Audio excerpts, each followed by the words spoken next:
Good morning, everyone. Thank you, ladies and gentlemen, for your attendance today at the Planning and Development Management Committee, Wednesday the 28th of August 2019. I'll start by introducing the top table.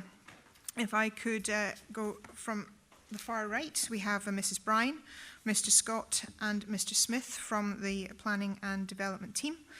And on my left I have Mr. Fogg from our legal services, Councillor Braun, who is the Vice Convener of Planning and Development, and Mr. Williams from Democratic Services. Can I ask if we have any apologies for today's meeting? No. And in addition, do we have any declarations of interest in the proceedings before us today? Councillor Simpson. Thank you very much, Convener. I have to declare an interest in item 511, not because of any view I may have expressed in the past, but because of the proximity of my house to the site. And I will leave the room on condition you promise to send somebody to find me afterwards. Thank you. We'll do that. Maybe. Thank you, Councillor Band. Okay. We have deputations here for items 511 and 523, so can I have agreement from the committee that they're happy to hear these items? Agreed. Thank you. Item 4 on the agenda, can we agree the minutes of the Planning and Development Management Committee of the 31st of July 2019? Agreed, thank you. And finally, before we start proceedings today, we have item 521 that's been withdrawn from the agenda prior to the meeting and will be considered at a later date. Okay, thank you. Right, that takes us on to the business in front of us today. So we will start straight away with, thank you, Councillor Simpson, I'll let you retire.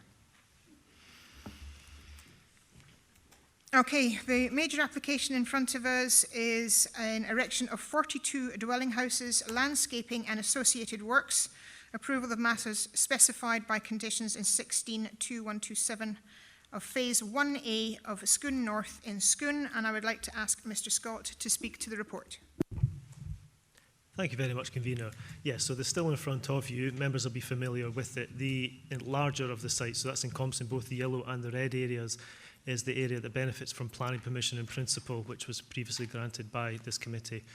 The application before you is solely for the approval of matters specified in conditions for Phase 1A, so that's the first phase of this development, and that's highlighted in the yellow area. As the convener highlighted, it's for the erection of 42 dwellings, but it also will be for the formation of the access to serve this phase and some later phases of the development.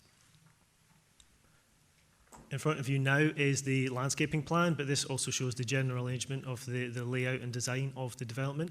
So as I've noted earlier, the application seeks the access to the development, which is coming off of the main road. It's the U87, which leads down to Stormont Field and in turn connects back into Scone to the south. So that access road forms a linear track through the development. You can see that the layout is predominantly of houses facing onto the road, but there are small areas of closes and park areas. Within the site, there's also a notable area of open space at the front of the development. So you see there's a large green area. It's in excess of 3,000 square metres, and there are other smaller areas of open space. Within the middle of the site, you'll see there's an area of open space which connects to Harper Way and the core path, which is the Scone 30 path and the 13, which go to the north and the northeast respectively. So that's providing a green corridor that connects with the existing settlement and provide access to and from the proposed development.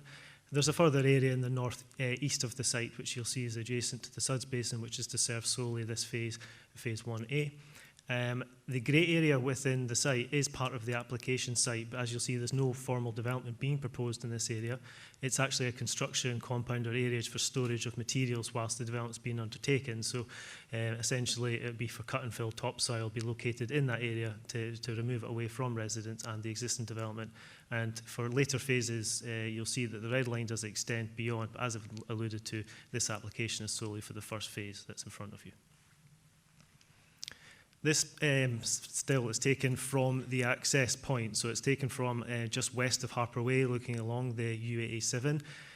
You can see that obviously there is a wooded area within the planning permission in principle. We did touch on the fact that this is part of the Scone Wood. Take you to the next still. It's actually showing the approximate location of the proposed access to the site. As I said, that'll serve the first phase of the development and later phases going forward. This still is taken from within the site itself. So it's roughly in that north kind of east location that I referred to in terms of the Suds Basin, looking back across the site.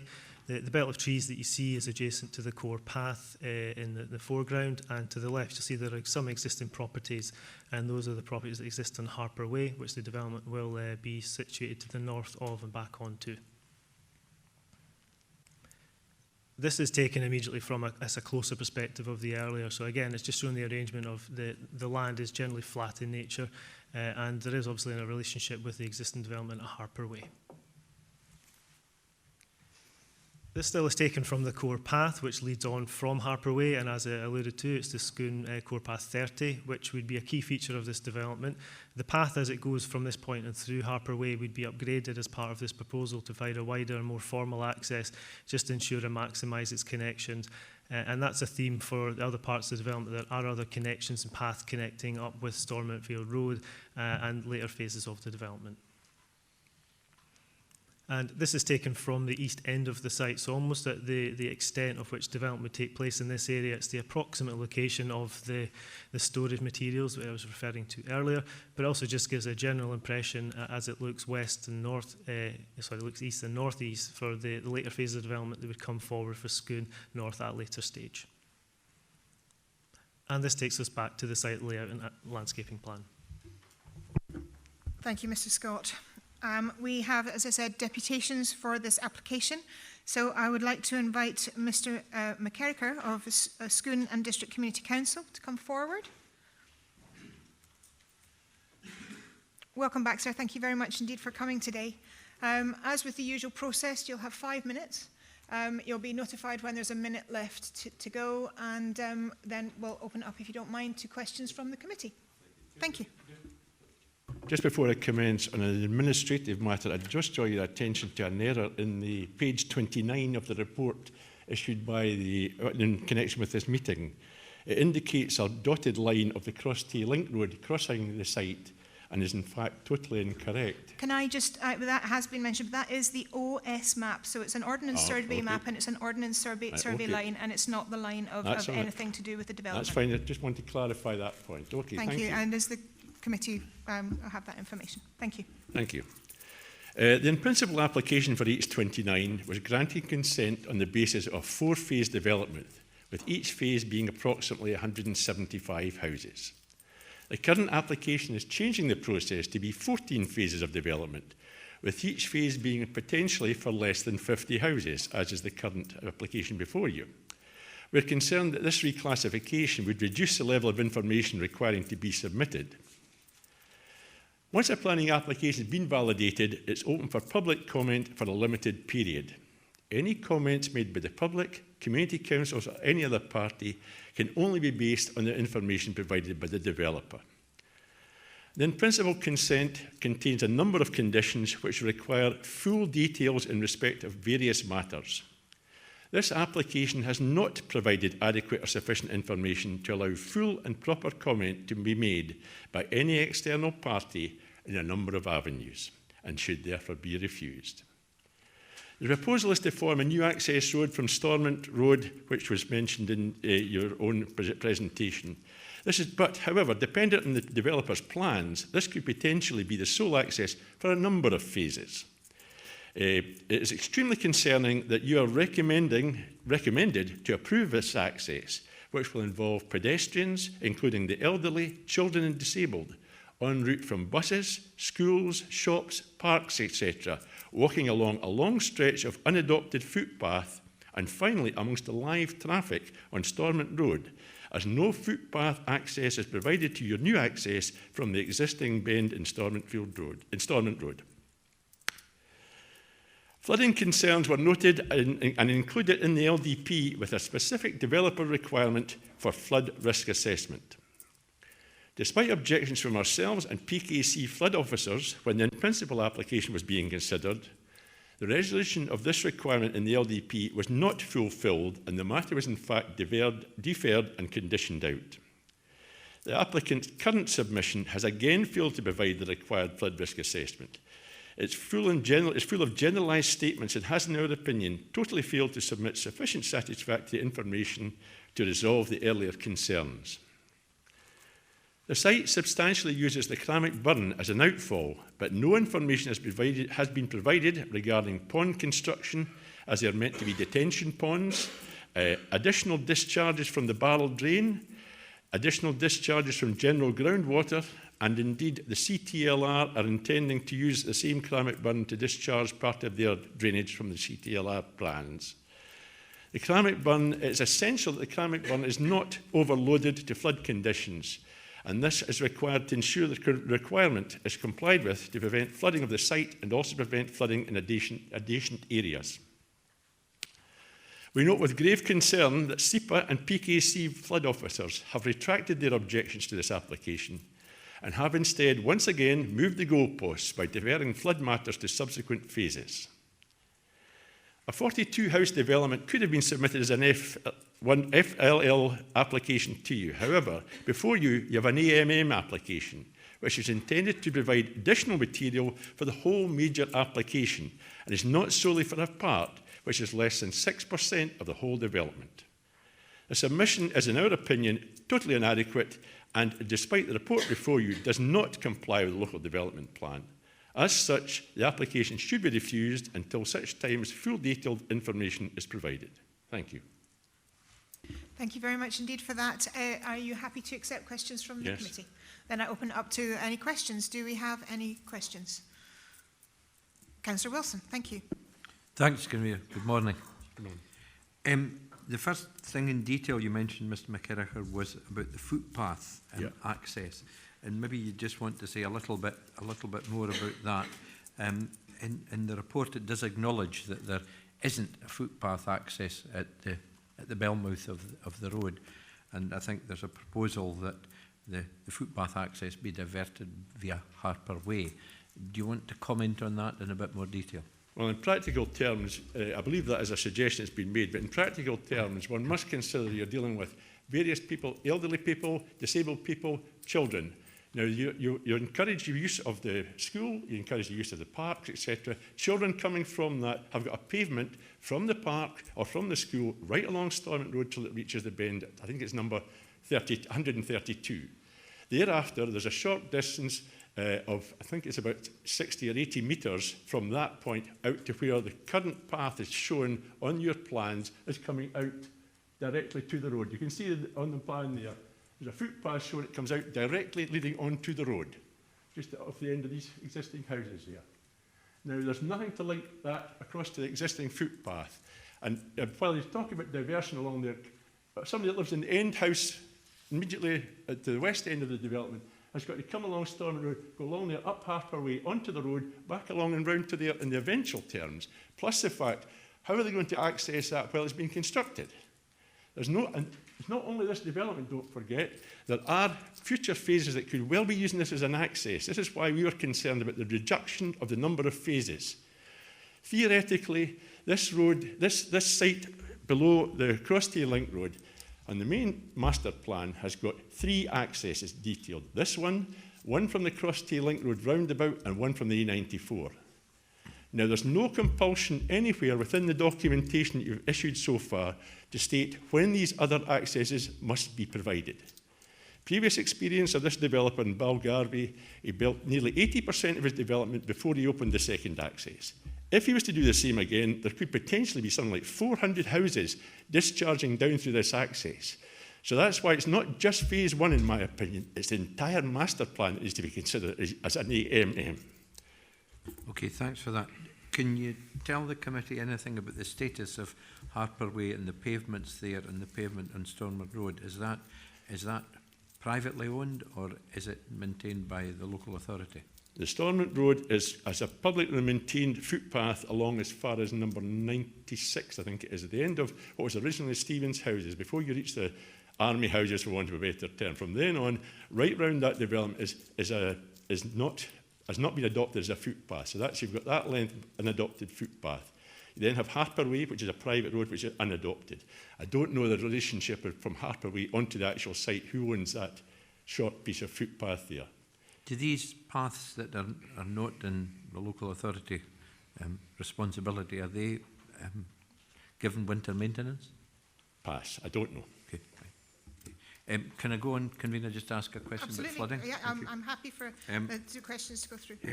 I think, in summary, I think your case was you're worried about the Crummock burn being overused and flooding. Do you want to add anything to what you said earlier on about that? You're absolutely correct. Our concern, the reason flooding was included in the LDP, there is concern, there has been a long-term concern in Scone, and we're just concerned that the matter is dealt with properly.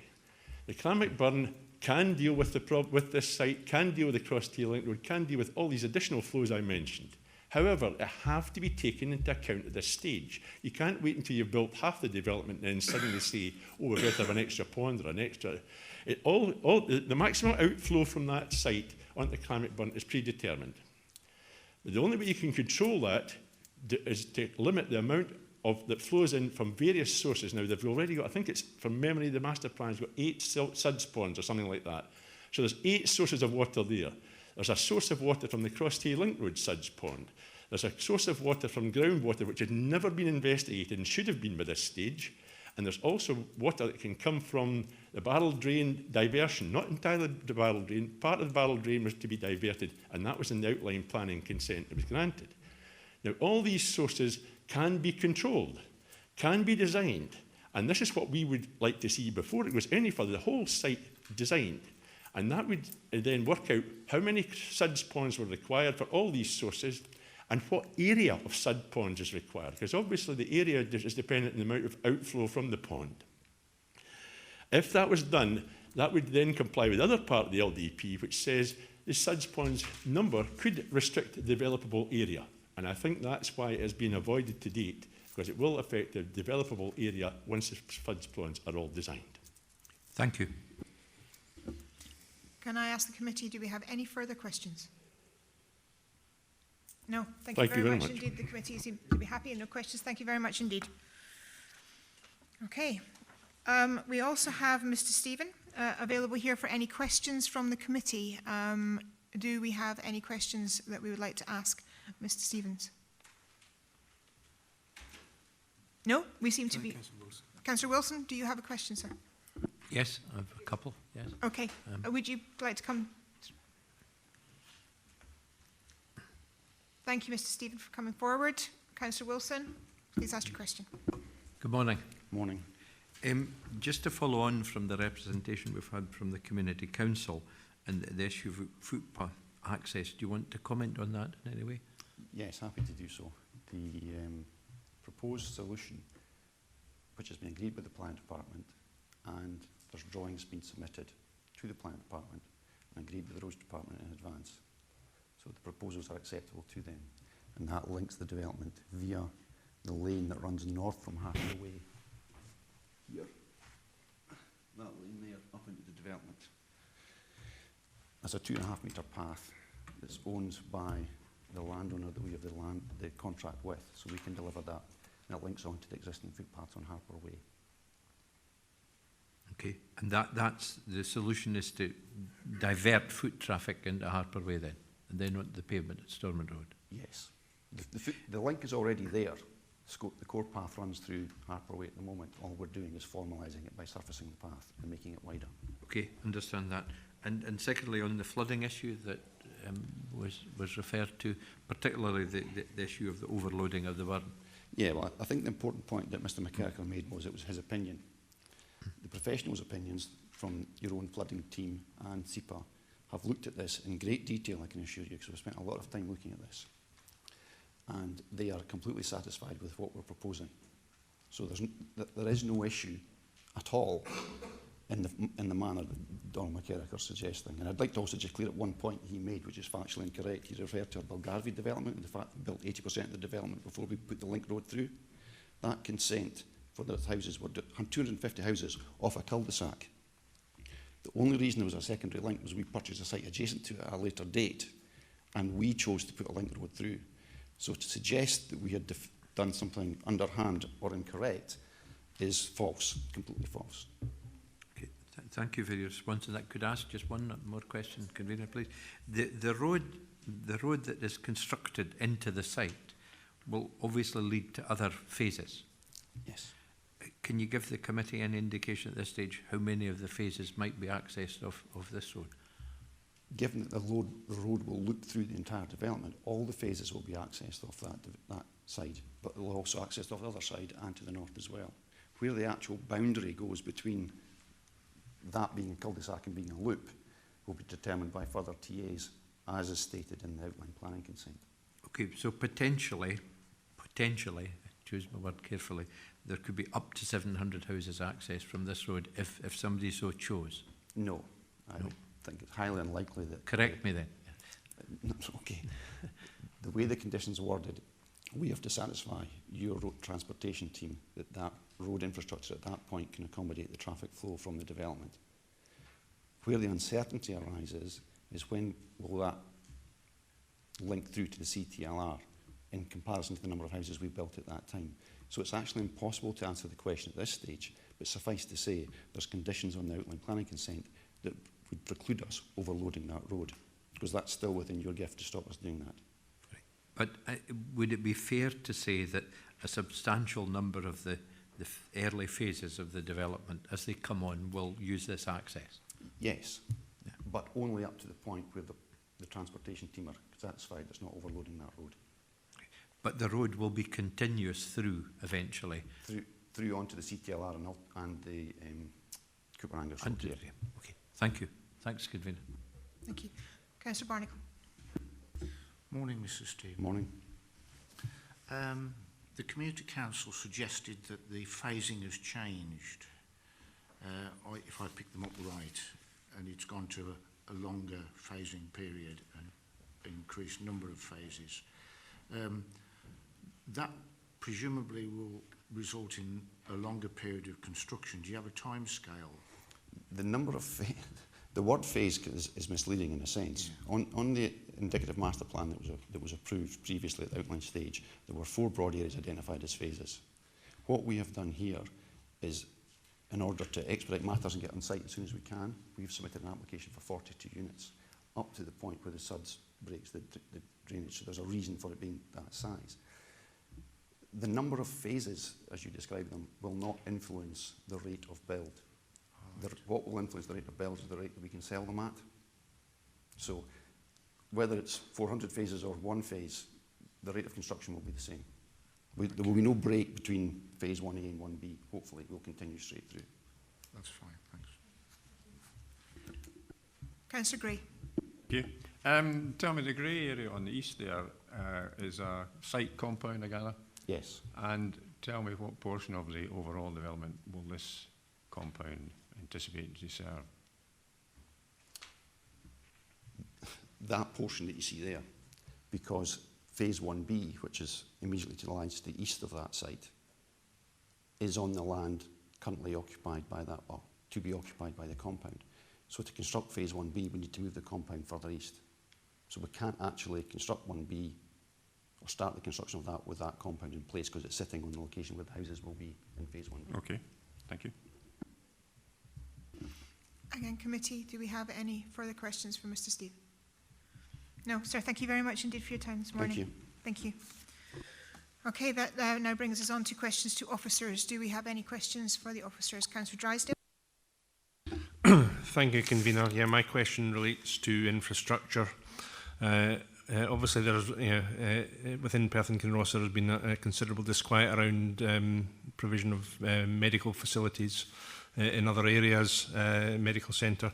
Can an assurance be given that local medical facilities to this particular location are sufficient, and there are no concerns in that regard, and also with regard to local school capacity, is that sufficient for the projected incoming population, which for, I think there are 139 bedrooms going to be created here, so just to try and get a flavour for these two particular aspects.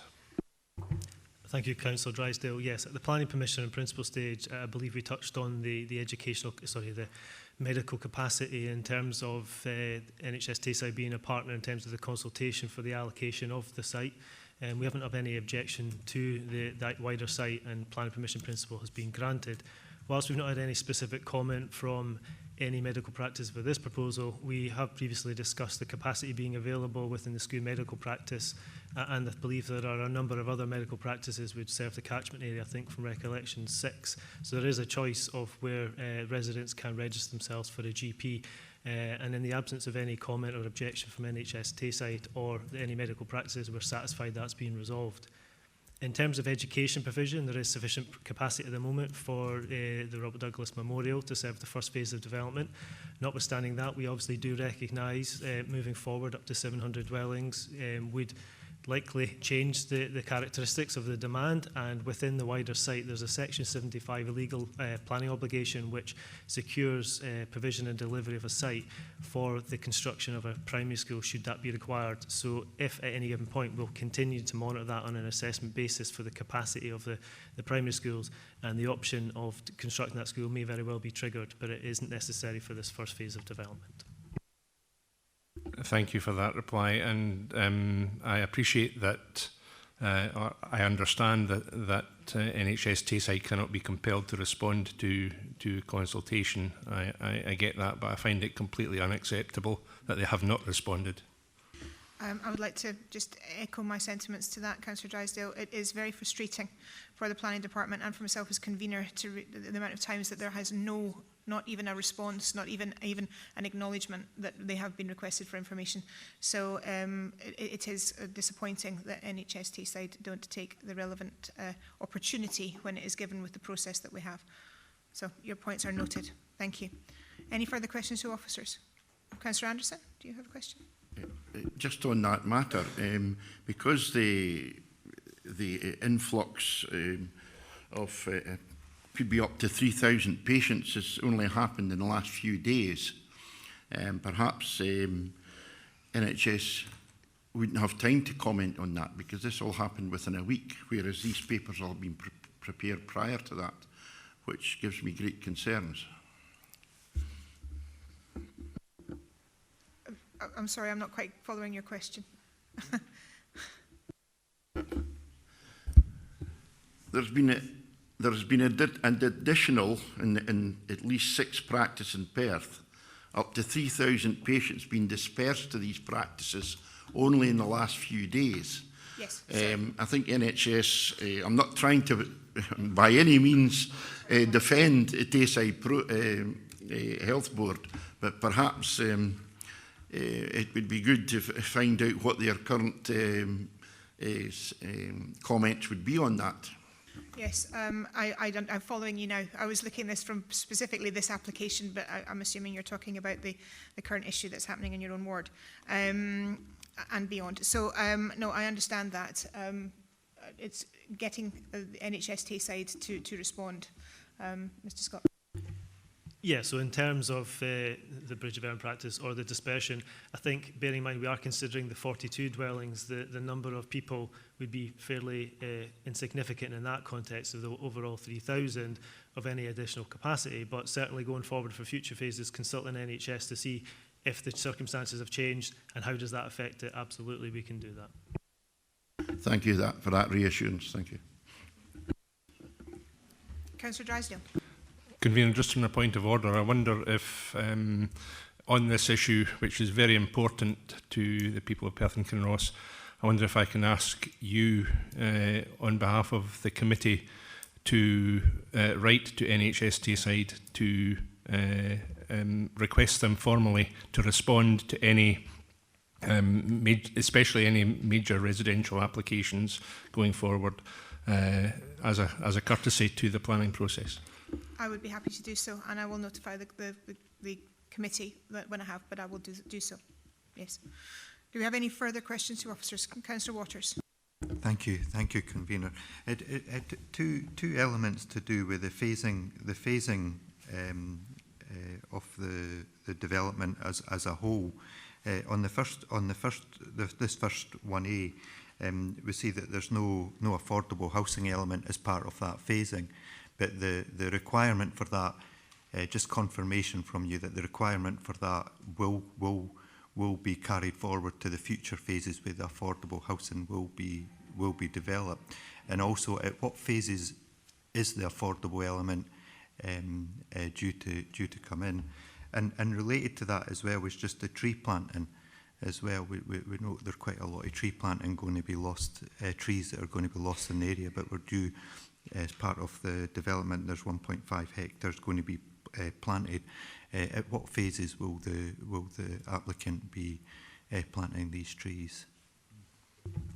Both matters are actually secured through the Section 75 planning obligation attached to the planning permission in principle. So whilst there aren't any affordable housing being delivered on this site specifically, yes, there is a 25% requirement for the overall site of 700, and we'd expect those to come forward in future phases. And we'd be looking probably for delivery within phase 1B, depending on the requirements of RSL and the council. That'll be considered in future phases, and you'll get an opportunity to assess that. In terms of the compensatory planting, just to clarify, I don't think I mentioned at the stills, that's the light green box, which is just to the north of the development, as Councillor Waters alluded to, at 1.5 hectares. That again is also secured. It's in the control of the landowner that the houses are being built on, and the Section 75 requires the delivery of the compensatory planting, and there is a scheme that we need to agree as to when that will be delivered, but we would expect it to happen fairly early, but that's still subject to a pre-commencement requirement for the wider development. Councillor Braun. Thank you, Convener. Just a question back to drainage and flooding.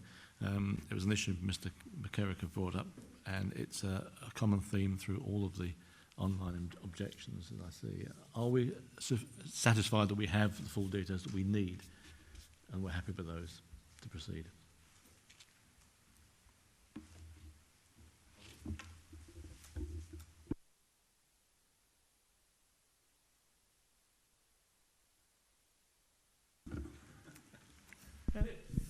We're having IT Hello. issues. Okay. That's better. Thank you. To answer your question, yes, to touch on the Mr. Kerriker's earlier comments about the discharge rates, we've already agreed the Greenfield runoff rates for the entire site, and through that, each phase that will come along will be monitoring what the discharge rates are, so that keeps within the agreed volume that's been agreed. So yes, we're satisfied with the information that's come forward to date anyway, and obviously in future phases we'll be monitoring that as it goes along. Committee, can I ask, do we have any? Councillor Wilson, thank you. I thought I'd... Sorry. Okay, I've got several. I was waiting to let other folk get in first. Firstly, the comments from external and internal consultees. I see that there was no response from the Forestry Commission, Historic Environment Scotland or the RSPB, and there was a limited response from a biodiversity officer. Given the sensitivity of the site in biodiversity and green space terms, was that a surprise to our colleagues in Planning Service?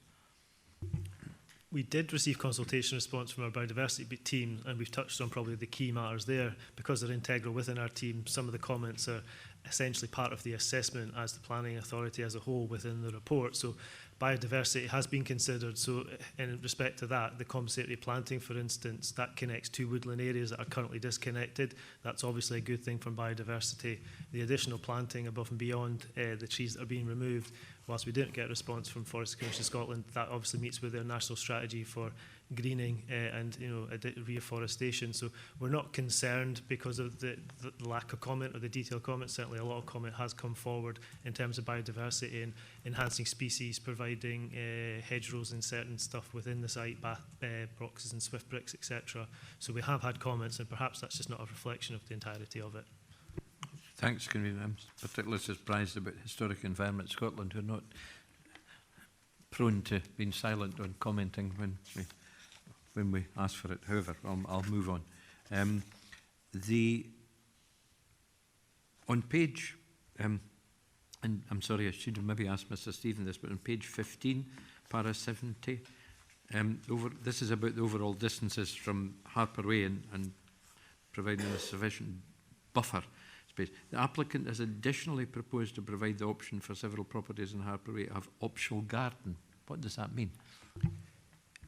The plan that you have in front of you is the landscaping plan, and perhaps the detail doesn't quite show it. But where Harper Way, you'll see that there's, I think, 4 or 5 properties just to the south of the application site. So this development's proposing a number of properties to the immediate north of it. The green area in the middle is proposed to be garden ground.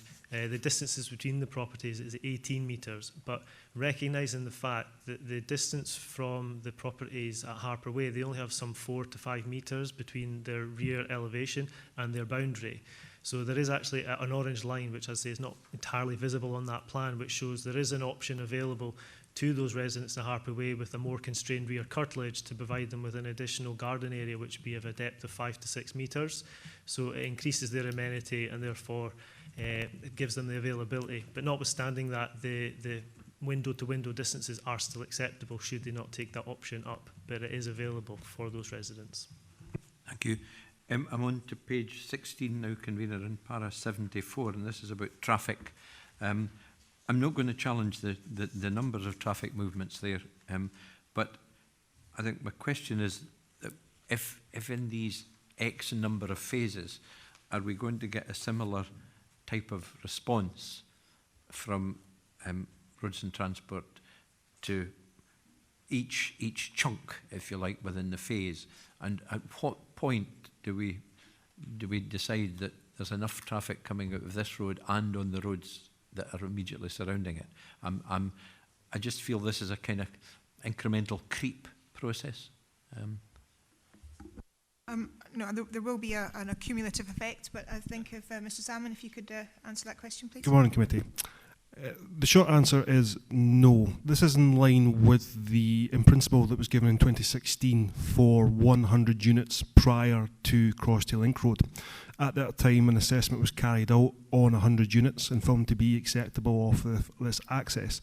Going forward, and depending on how the phases come forward, we will have to assess that at the time through additional TAs and modelling work to ascertain the impact and what infrastructure would be and required to mitigate, and at what point. Thank you.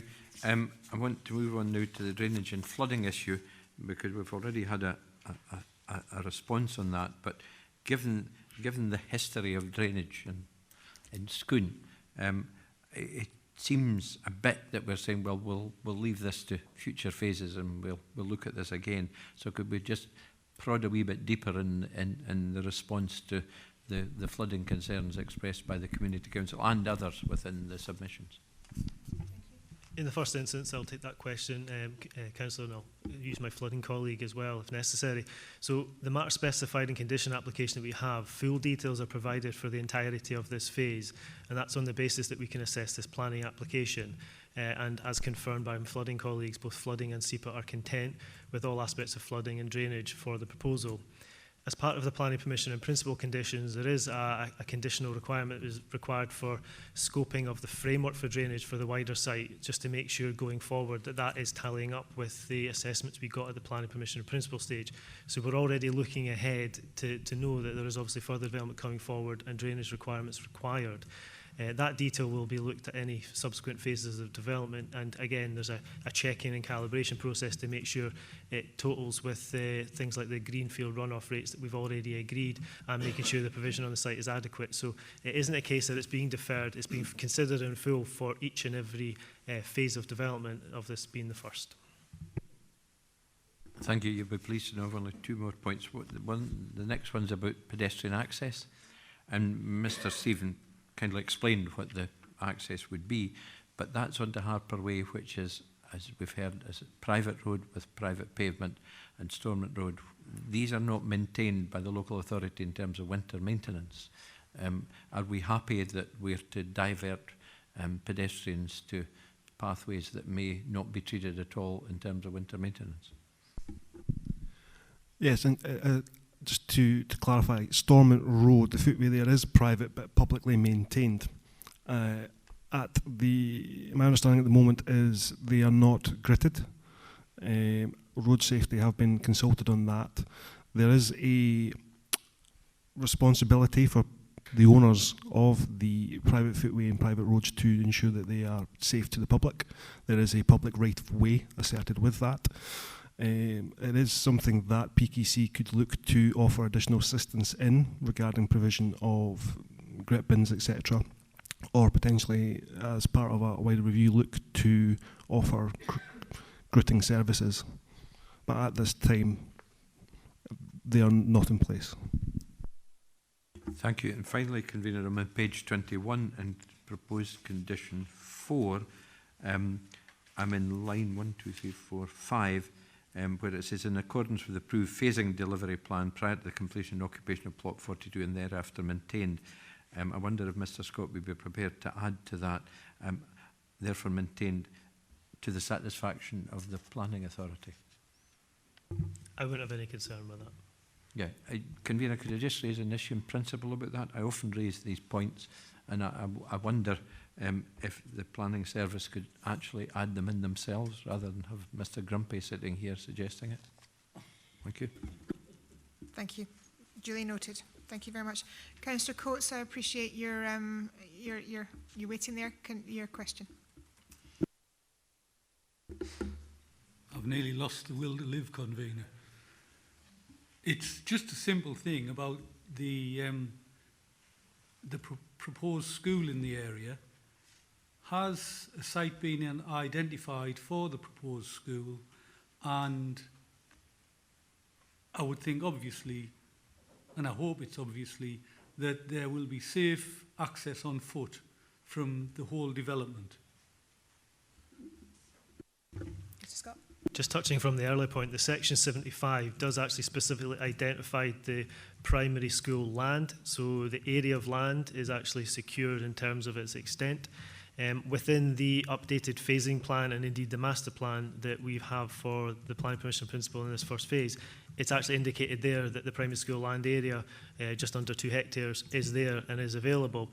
As part of the master plan and the phasing, again, it shows that there is a pedestrian access, indeed like a green corridor going through the site. So there will be access from the western extent of the site, ultimately going through that corridor in large areas, actually away from the primary and some secondary roads, and it would lead up towards the school, in fact, almost directly. So that's something moving forward as the master plan comes forward in further detail to make sure that's a continuum for future design phases. But the principle and the bones of it are already planned for within the planning permission in principle.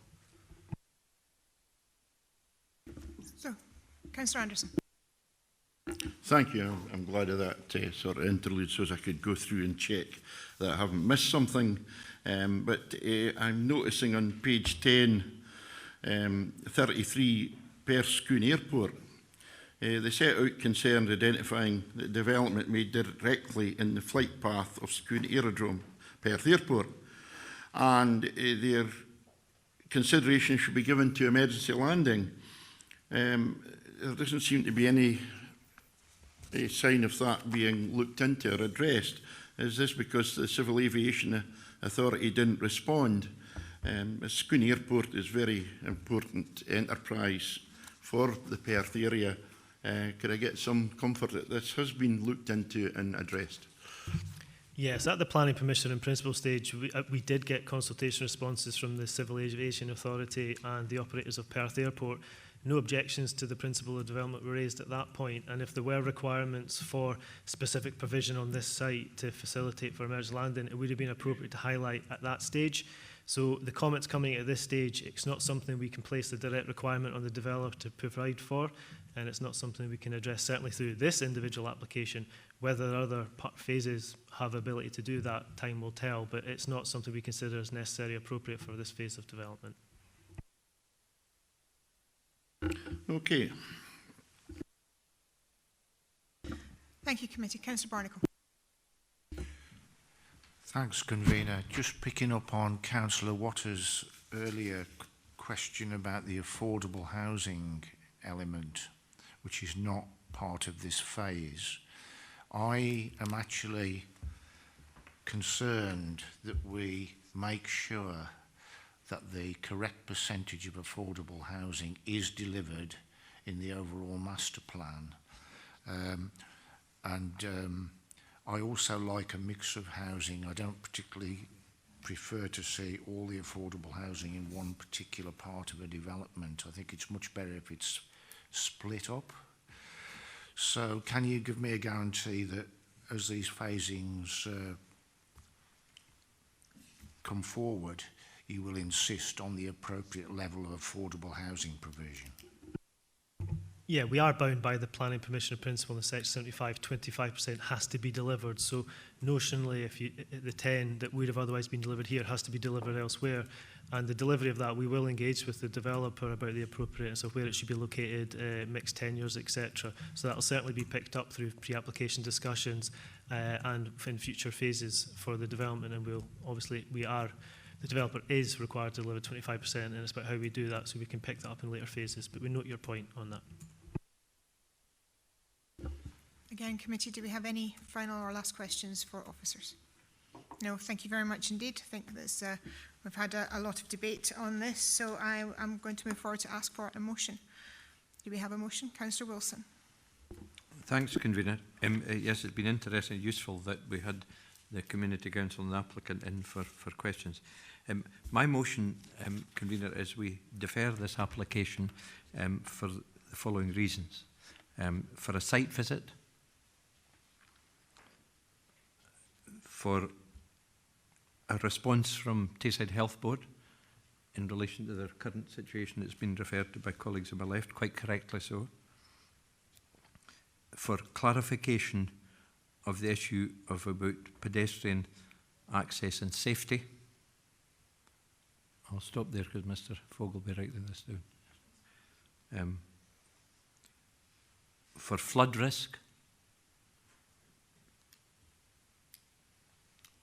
and for existing and potential road access. I want to speak in support of that, but that's the nub of what I'm proposing. I'm conscious that we've had information and we've had replies on these. I still have a range of concerns about it, and whilst I accept what the officers have said, I think there's as many questions left unanswered as there are answered. When this application became before the committee very early in this council's term of office, there was a great deal of angst in the Scone community about it. And as the person who proposed the report, and it was subsequently approved, and I've got the bruises to prove that that was a difficult process, Convener, but one that I don't necessarily regret. I did say at the time that the detailed applications that came in would need to be examined forensically, both by our planning staff and by this committee. And therefore, I stand by that. And I think that there's sufficient doubt in my mind about these issues, and also just, although the slides were helpful, I don't think we saw, for instance, the extent to the number of trees that would be removed from the site. Therefore, I think the site visit would be appropriate and would be helpful. And also, there's been a lot of discussion about the ancient woodland, inverted commas, aspect to this, and that's why I was surprised that there weren't more comments about the biodiversity in the area. And I think clarification of that, what's to be removed and what remains. The reporter who sold the pass on this originally, this area, spoke about access, but I don't think spoke about development. And that's another issue that we maybe need to look at in a bit more detail. I've already spoken about flooding. I think there are concerns there, and I certainly have real concerns about the cumulative effect, if we approve this, of road access. Because I see this as, if we approve it, as selling the pass, if you like, on future phases. And I think it weakens our control over them if we simply nod it through today. And also, I have a real concern about pedestrian access and safety. Thank you. Do we have a second for the motion? Councillor James. Yeah, I'm quite happy to second Councillor Wilson on this. I think there are still a lot of unanswered questions. I won't go on forever, because I think Councillor Wilson has pretty much covered everything that I also share concern with. I think a site visit would be very useful. As for getting a response from NHS, well, good luck. But I think, so often we put in these big developments, putting lots and lots of housing in and no infrastructure to back it up. So, again, I'd like to see a response. And quite happy to second Councillor Wilson. Okay. Do we have an amendment? Councillor Coates. I propose that we approve this application. I can see no reason why not. Deferring it is only putting off a decision that needs to be made, and I think we should make it here and now, today. Okay. Thank you, Councillor Coates. Do we have a seconder? Well, I would like to second that amendment of Councillor Coates. I know the meeting that Councillor Wilson refers to, the committee meeting where this was made in my infancy, shall we say, as a member of the Planning and Development Committee. And at that time, I wanted to make sure I knew exactly what the situation was, so I went to view the site. I think it's important that councillors take a move to actually go and see the sites before applications come forward.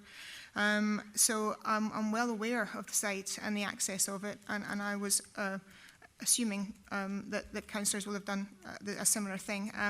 And I do have a concern with site visits, but that has been put forward as the motion. When it comes to looking for information, as Councillor Coates has said and Councillor James has said, from outside bodies, we can request, but we have to put a time frame on that. And I understand that we would prefer our partners to expedite a response to us, but that doesn't always happen, and in some cases we don't get it. So to defer it, awaiting information from NHS, I find is a difficult one, because we could be waiting ad infinitum to get information from them. There is the application in front of us is for 42 dwellings of a very sensible, very reasonable mix. And in my understanding of the paper, we have answered every question that has been asked, and it fits with planning as it states, and I would like to raise that, second that amendment. Okay, I would like to pass it over to Mr. Fogg to go forward with the summing. Yeah, Convener, maybe just before we go to the vote, I wonder if I could ask Councillor Wilson, as part of his proposals for the referral, to be more specific about what is being sought in terms of flood risk. The information that's been given to the committee is that the application has been carefully assessed, and you've heard from the council's flood officer that they are satisfied that the flood statement for the site in its entirety is acceptable, and that this phase 1 is also acceptable and will allow for continuing monitoring as the site is to be built out. So I wasn't clear what more information the developer is being asked to provide or the planning authority is being asked to seek. Thank you. I think we had a little bit more verbally today than is in the report, and that's fair enough. But I would like to see a detail in writing about the future phasing and confirmation that that can be provided adequately, and also that that is supported by SEPA and any other agencies. Separately, yes, I mean, it's competent for the committee to defer to seek a further response from the Health Board, but there can be no insistence, or the committee does not have the ability to ensure that that's delivered. It's ultimately a matter for that party. Mr. Fogg, I understand that, but we do communicate with the Health Board. Yeah. We do communicate at leader level or chairman level. We do communicate at chief executive level. The matter has been competently and properly raised here by members in relation to this. The timing of it, as Councillor Anderson has said, is difficult. The circumstances have changed radically in relation to the Perth area in terms of GP services within the last week. Therefore, I don't see any reason why we couldn't ask for an urgent response from the Health Board on the matter. They must be aware of it, and they must be aware of the circumstances. So I don't think, if we've got to wait a few weeks on the response, then so be it. But I think it's really an important issue, and given the age profile of the Scone population, if I hope some of the folk in the audience don't object to me saying that, Convener, then I think it is an important issue, because they're either at the young end of the age spectrum or at the older end. There is going to be a demand on GP services. In which case, Convener, we now move to the vote. The motion, as you know, is made by Councillor Wilson, seconded by Councillor James, which is to defer the application for 5 reasons. Firstly, a site visit. Secondly, to seek a response from Tayside, NHS Tayside Health Board. Thirdly, for clarification of matters pertaining to pedestrian access and road safety. Fourthly, in relation to flood risk. And fifthly, in relation to existing and potential future road accesses to the site. The amendment is made by Councillor Coates, seconded by yourself, which is to approve the application in accordance with the recommendations in the Development Quality Manager's Report of Handling.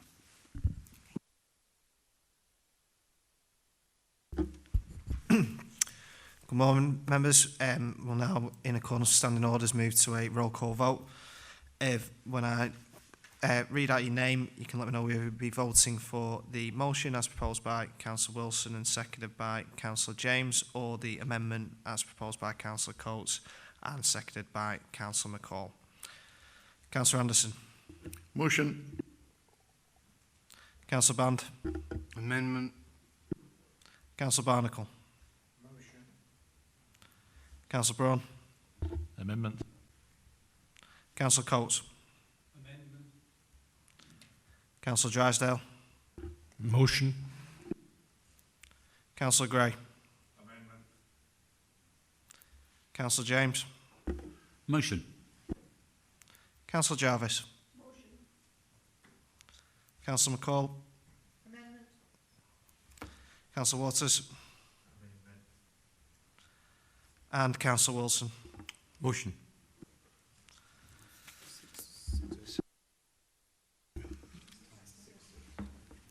Yep.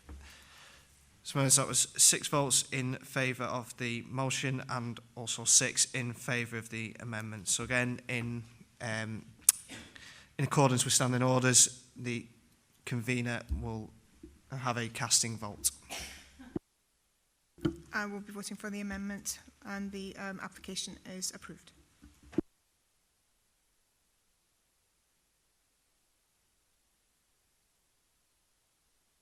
Point of order, convener.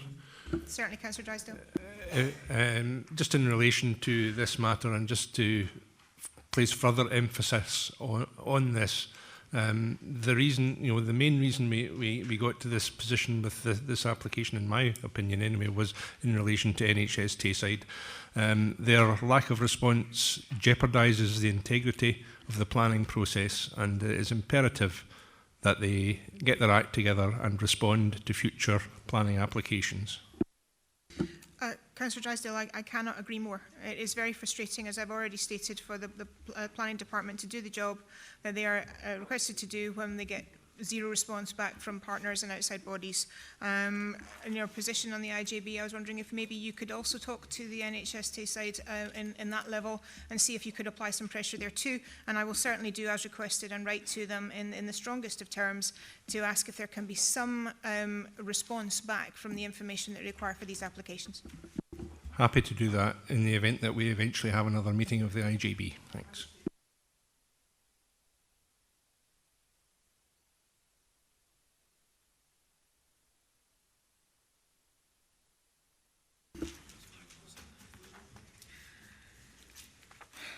Okay, thank you very much indeed. That takes us on to the next item of business. Okay, that's 522. Okay, and that's erection of boundary treatments, retaining wall and a bin store installation of a substation and screened sprinkler tank, formation of parking areas, landscaping and associated works, revised design at Land Conacher Court, Isle Road in Perth. And I would like to ask Mr. Scott to speak to the report. Thank you, Convener. Yes, planning permission is in place for the building. So you'll see the site is the red line site boundary. To the north is the existing sheltered housing retirement building, which has been fully constructed and occupied. At the time of the application, it covered both sites. So the building within the red line site boundary that you see before you today is approved and can be built out. The permission that's being sought here today is for the change in the provision of some of the technical infrastructure details. So firstly, the plan is obviously reorientated, so it's north-south. So within the south-east corner, you can see, probably just make it, there's a blue circle. In effect, that was where the original replacement substation was to go, but for technical reasons, for the network operator, it wouldn't be accessible, and therefore they're proposing to move it. They're proposing to move it to off the front elevation of the building, so in the top right-hand corner, northeast corner of the site, you'll see there's a large tree, and just immediately to the west of that, again, there's a small blue circle. That is the substation, which would be surrounded by a screen fence, and that would provide the electricity connection for this development, but actually also for the wider area, because there is already a substation on site that needs to be relocated. So in the southeast corner, that's where the sprinkler tank is going to store, so obviously that will provide water supply for in case of any emergency situations for fire. Other changes proposed include provision and relocation of bin stores and changes to the landscaping and some retaining wall structures, as noted in the report. This is a photograph taken from Isla Road, A93. This is looking at the location of where the proposed sprinkler system would go. So effectively, it would be the southeast corner of the development. You can just see in the distance the new building, which the new proposal will front onto. And I'll take you to further slides in terms of the access and the layout. This is the existing access to the care home facility. So the home itself would be immediately in front of us here at this location. That's the large mature tree that I highlighted earlier. And the development would be located beyond this. Also visible from this area, albeit surrounded in landscaping and a timber screen fence, would be the electricity substation. This is taken from the western side of the site, looking back across the east. So this is back towards Isla Road. So you can just see it has already been largely cleared and it is a facility for development. This would be where the access road and the parking area is proposed. And as I say, it's only the parking that is being proposed to be changed in this location as part of this proposal. This is the reverse view, so this is the extent of the western boundary. So this would be the location of the bin store and some of the parking. And the ground does slope down beyond this point, so the retaining wall structure would be to contain the development. And this is a central point within the site looking north, so again, just giving a better impression of the existing care facility, the shelter housing that's being constructed. And essentially, they would be facing onto each other and sharing the same access road, which you can just see the parking of the cars just beyond the fence. This is looking towards the southeast, so you can see there is a small structure just within the centre of the shot. You probably just make out the hazard warning. That's the existing substation that serves the wider area. So because the approved development sits on top of that location, there is a need to relocate that substation, and as I've alluded to, that's the reason for this planning application, is to deliver it in a manner which can actually be maintained for the future. And this is taking us back to the proposed site plan. Thank you, Mr. Scott. Do we have any questions for officers on this application? No, we have none. Oh, Councillor James. Sorry, Convener.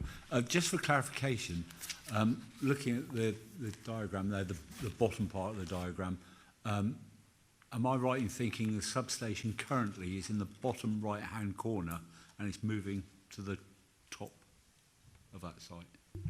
Or is it the other way around?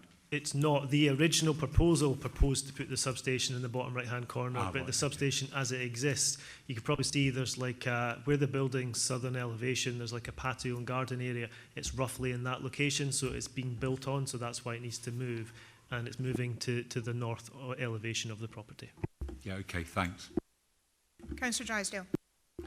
Thank you, Convener. A number of the representations made reference to concerns about traffic and in particular construction traffic during this proposed work. Can Mr Scott comment further on, or indeed transport officials comment on the safety aspect of the junction? Obviously it's a very busy route. Because the nature of the proposal is it has planning permission already, so it wouldn't be necessarily incumbent upon us to reassess something that the principle's already been established. So for both developments, it was considered at full planning permission stage the appropriateness of that access onto the A93 Isla Road. It is a well-formed access, and forward visibility is available on both sides. There will be a degree of construction traffic, as would be typical, but we wouldn't see any exceptional circumstances in terms of reasonable hours of operation, etc. Any further questions for officers on the application? No. Okay, in that case, I'm asking for a motion. Do we have a motion for this application? Then I would like to move the paper. I would like to move the paper as it stands. And I think that what we have in front of us is a reasonable request.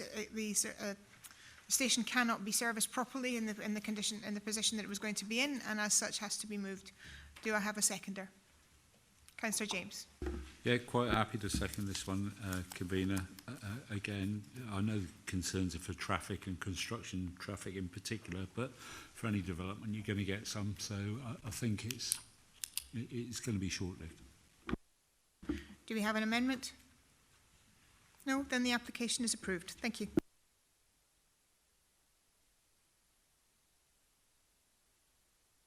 Okay, thank you everyone. That takes us on to the next application in front of us, which is 523. And this is an erection of a replacement dwelling house site of former Briarcroft in Fearnan. And I would like to ask Mrs. Christine Bryan to speak to the report. Thank you, convener. It's the location plan that is in front of you at the moment. You can see the site outlined in red. The existing house is to the northern part of that plot. You can see the other residential properties surrounding the application site. The rigs that you probably know that Fearnan has the run rig system within it, and those are to the south of the application site. This is the site plan. It shows that the existing house is to be demolished. The proposed house is to be sited overlapping the footprint of the existing house, roughly in line with the existing properties at Dalmore and Grey Timbers, which also front onto the same public road. There is a section through the site there on the bottom left-hand side showing the proposed house at its highest point through the public road and then to Bracken, which sits to the north of that. This photo is taken from the public road looking into the application site down the access track. As you can see, this site slopes quite significantly to the south and down towards the loch beyond that. If you take note of the fence just at the roadside, that shows up again in a later photograph. Slightly into the site now and looking down the remainder of the access into the house that is existing at the moment, you can see the substantial hedge on the right-hand side there between this property and Dalmore, which is referred to in papers.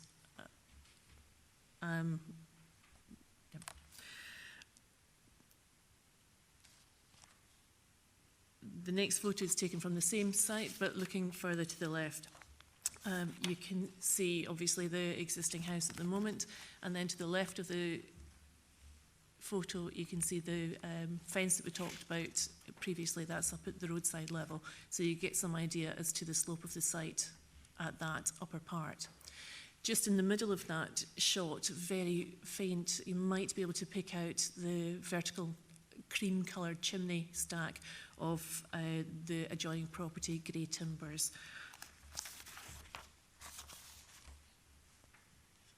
That's just a shot of the existing dwelling house slightly further down the site, and again the trees at the back are those on the public road and beyond.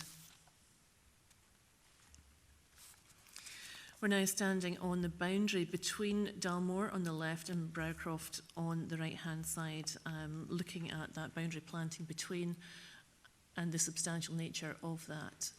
Just to the top of Briar Cottage, you can see another roof that is bracken, and that's on the north side of the public road. Back standing in the garden of the application site, this is looking towards Grey Timbers on the east, and as you can see, it's been significantly renovated from its previous state. It's got substantial glazing on the front, and it is a two-storey house at that point. this is just a close-up of the elevation of Great Imbers from the public road, just showing the mix of materials on that site. This is standing on the area towards the back of the existing dwelling house to be demolished and looking up towards the public road with bracken sitting up and beyond that.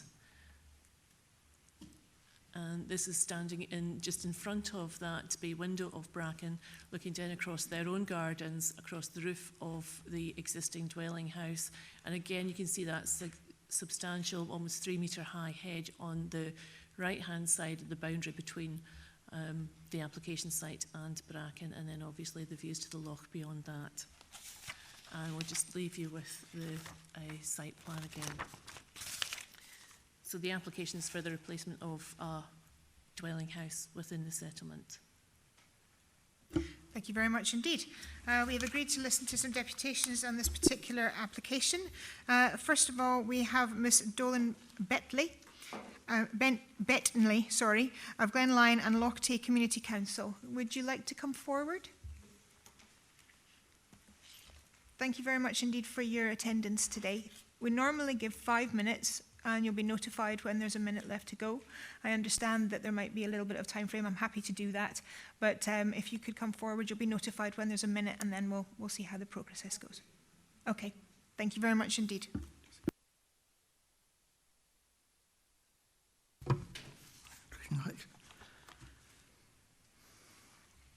As Chair of Glenlyon and Lochtay Community Council, I wish to express the deep local consternation there is about this application because of its size, its design and materials in relation to its location and its impingement on the bungalow next door, and to appeal to you, please, to use your policies and powers to refuse it so there can be a reappraisal. Fernan is situated above Lochtay, which is at the bottom of Mill Green, which is the most easterly of a group of Munros, of which Ben Lawes is the most famous. This is a wild highland landscape, and I ask you please to bear that in mind. From the report principle, policy RD1C, this proposal will not improve the character and environment of the area or village. The size, design and materials are incompatible with and unsympathetic to its neighbours, the ethos of the crofting lease system, the village, and its wider Highland area. Placemaking PM1A, it does not respect the character and amenity of the place. PM1B requires all the criteria to be met, and B and C are not met. The design clashes with its surroundings and introduces a very unwelcome urban area to this very rural area. ER6, it is not complied with. It is not compatible with the distinctive character and features of the landscape. Design and layout, as paragraph 31, the design isn't just contemporary, it is futuristic. There is nothing like it in Fernan, or indeed anywhere else in our community council area. With reference to Brook Cottage, its first planning application was withdrawn after a strong objection for much the same reasons as this application was objected to, and was followed by a much modified proposal. There is a history along Quarry Road, this public road, of objections to inappropriate applications resulting in a modification and successful second try. Paragraph 32, height, referring to a step between Grey Timbers and Dalmore. There will certainly be a drop in height from Grey Timbers, but then the roof sweeps upwards to a height of 8 metres at the southwest corner, that's 26 feet, to dominate the bungalow of Dalmore. 34, it will be approximately double the footprint of the existing building and almost the width of the plot. 35, materials. A contemporary palette or an eclectic mix of zinc, glass, timber and white render. These materials are present in the village, but not all in the same building, and zinc and glass in such large quantities is alien to the village and the area. These are materials more of urban, especially commercial construction, to be found in a business park or even an urban rural area, but not in this small village in its wild highland landscape. And they're contrary to the recommendations of the local Tay, of the Loch Tay Scenic Landscape Area. Landscape and visual amenity, paragraph 36. Only the rear of the house would be built into the hillside, and even then the great expanse of zinc facing the road would be very obvious. The rhomboid-shaped front rising to 26 feet at the southwest corner and completely covered in glass will be on the open hillside. Facing southwest and directly into the traffic on the A827, especially with glare from the sun on such a vast expanse of glass, visual impact would be very high. You have 1 minute. Thank you. Even with non-reflective glass, it would still be very prominent, as in grey timbers. This is a predominantly single-storey dwellings that enable the village to sit well within a wider landscape and not be readily visible from the main road. Residential amenities 37 and 38 raises serious adverse concern and anxiety. Whilst the windows mainly look to the front, there are windows facing Dalmore. The west side glazing and front balcony does have the potential to impact on established residential amenity. The hedge may reduce the overlook but would not eliminate it. Conservation considerations 43 and 44. The crossing reef system characterises Fernan. This is a unique example of its type and is now protected by the local development plan. The impact of this proposal is not in relation to the rig boundaries, but to the size, design and materials being totally out of keeping with it and antagonistic to the feel of a Highland crossing village. Therefore, will you please consider refusing this application to allow for a reappraisal? Thank you very much indeed. Are you happy for the committee to ask you some questions? Thank you. Committee, will open it up for questions. Do we have any questions on... Yes, Councillor Wilson. Good morning. Good morning. Thank you for coming. It's quite a long way, and thank you for waiting so patiently. You said in your submission there's nothing like this in Fernan, right? And I've been there in a number of previous planning visits, convener, and I'm conscious it's part of the very traditional rig system. When you say there's nothing like it at all, could you give us a picture? There is a mixture of houses in the village now. There's some old traditional houses and there's others that are similar to the house that's proposed for demolition. And there are one or two that have had bits added on them, if I can put it that way. Yeah. Have you any idea what the proportion is of these three categories? Probably most of Fernan is more recent build from, say, the 1970s, with a proportion, obviously, of the older houses. But the tradition, and that was set by planning, was that the roof line should be kept low so that it sits in the hill as it does. And it's only very recently that has been, well, grey timbers has been cited in the report. Grey timbers was an anomaly, it always was. It was always anomalous to the houses. And most of them are single story or certainly 1.5 story low profile. Thank you. Councillor Gray, did I see your hand or are you? A small question. Thank you. You referred to it as a crofting village. Do you happen to know how many crofters are still working in the village? We have one very active farmer. But it takes its character from the fact that it was a crofting village. The rig system is very important to Fernan's identity, and people are very sensitive to anything that threatens the ethos and the character of that rig system. It's historically very important, and people do come to look at it as an example of, and to get the feel of the village and of what it was like. And this application just doesn't sit with it. Okay, thank you. Committee, do we have any further questions? Councillor Coates.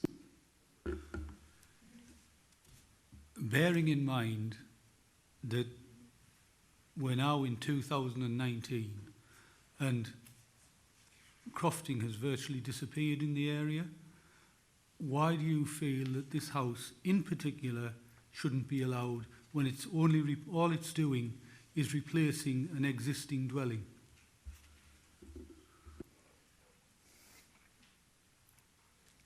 It is important it's important to the area that our past history is preserved and people can come and see and get a feel of what it was like and the history of the land, the history of Scotland. And this house conflicts so much with that history, with the village, with this whole Highland landscape. It is just so out of keeping with it.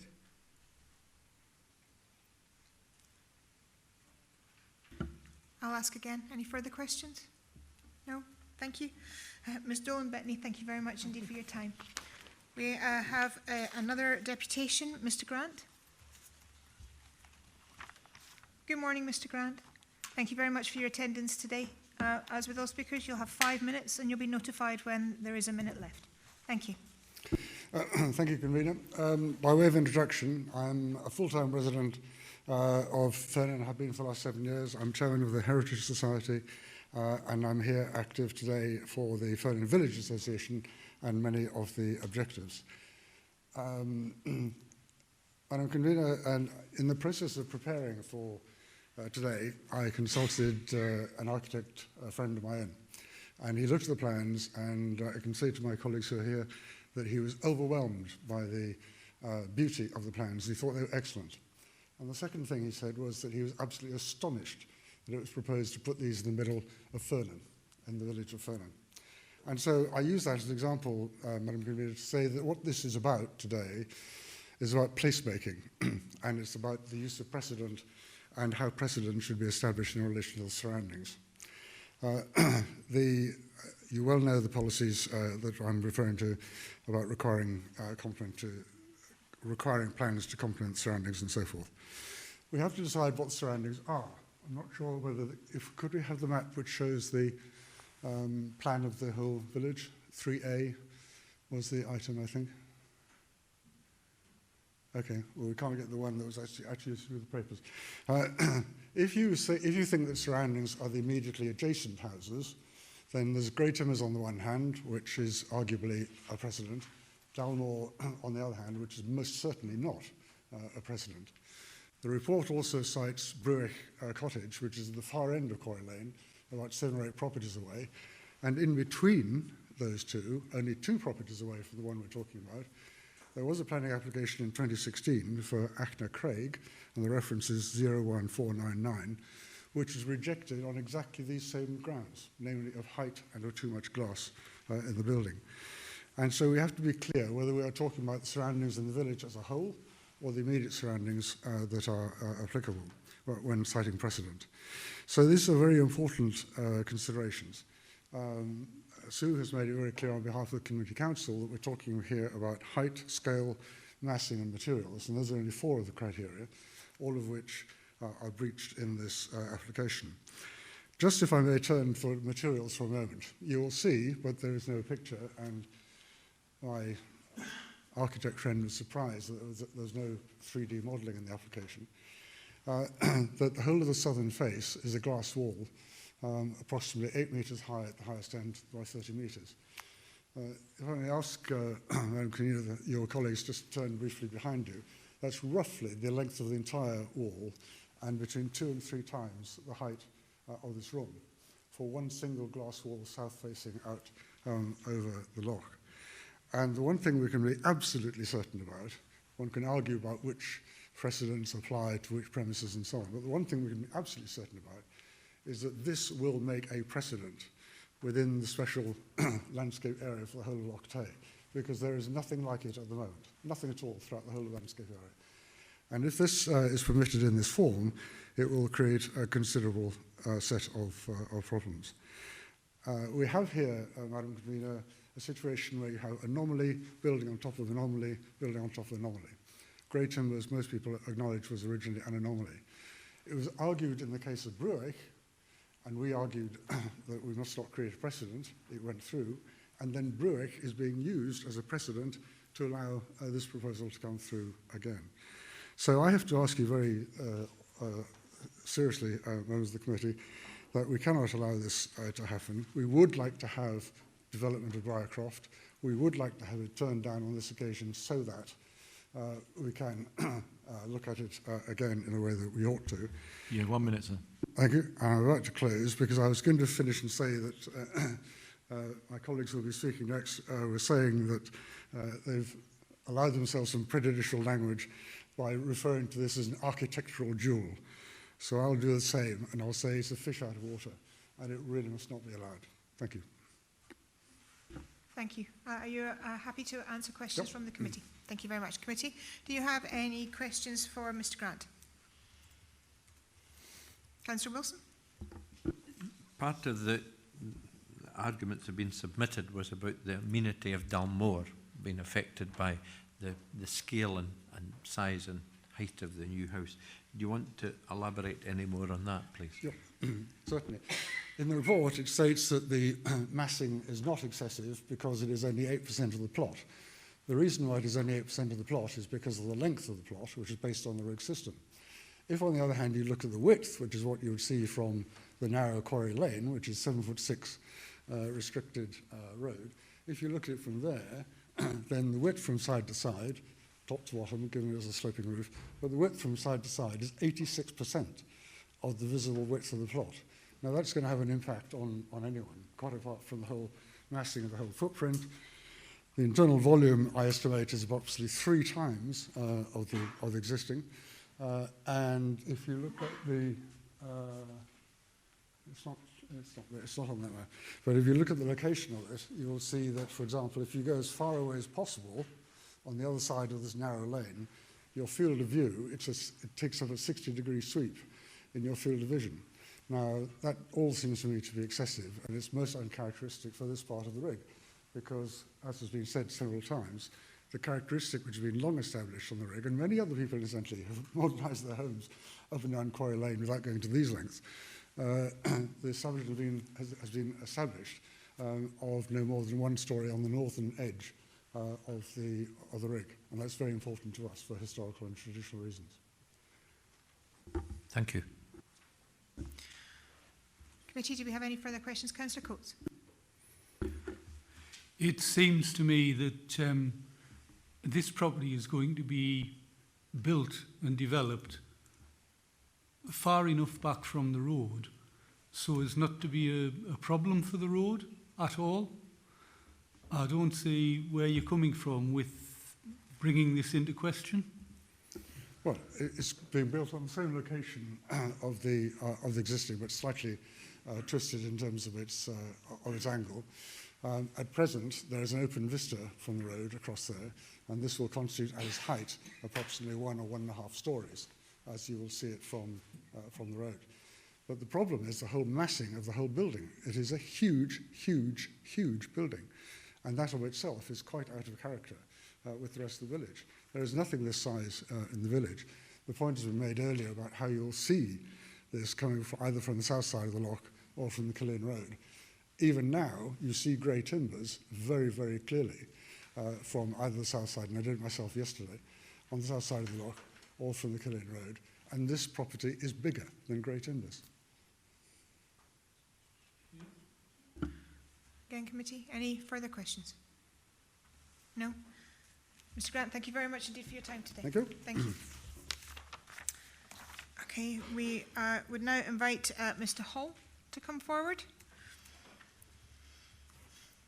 Mr Hall, you're the agent for the applicant, that's correct.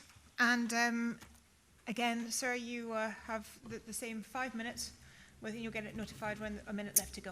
Thank you, Convener. Please address the committee. Good morning. I'm Richard Hall, the architect for the project. The pre-application discussion with the planning officer, the applicable planning policies were discussed and the proposals were found to comply. The planning officer has since considered our detailed proposals and recommended approval of this application. However, in response to the many objections, I'd just like to take a few minutes to go through some of the relevant policies to show how through design the proposal does comply. Policy 1, the TAE Plan Strategic Development Plan 2016 to 2036. The TAE Plan sets out a vision for how the region will be in 2036 and what must occur to bring about that change to achieve this vision. The vision for the area is set out as follows.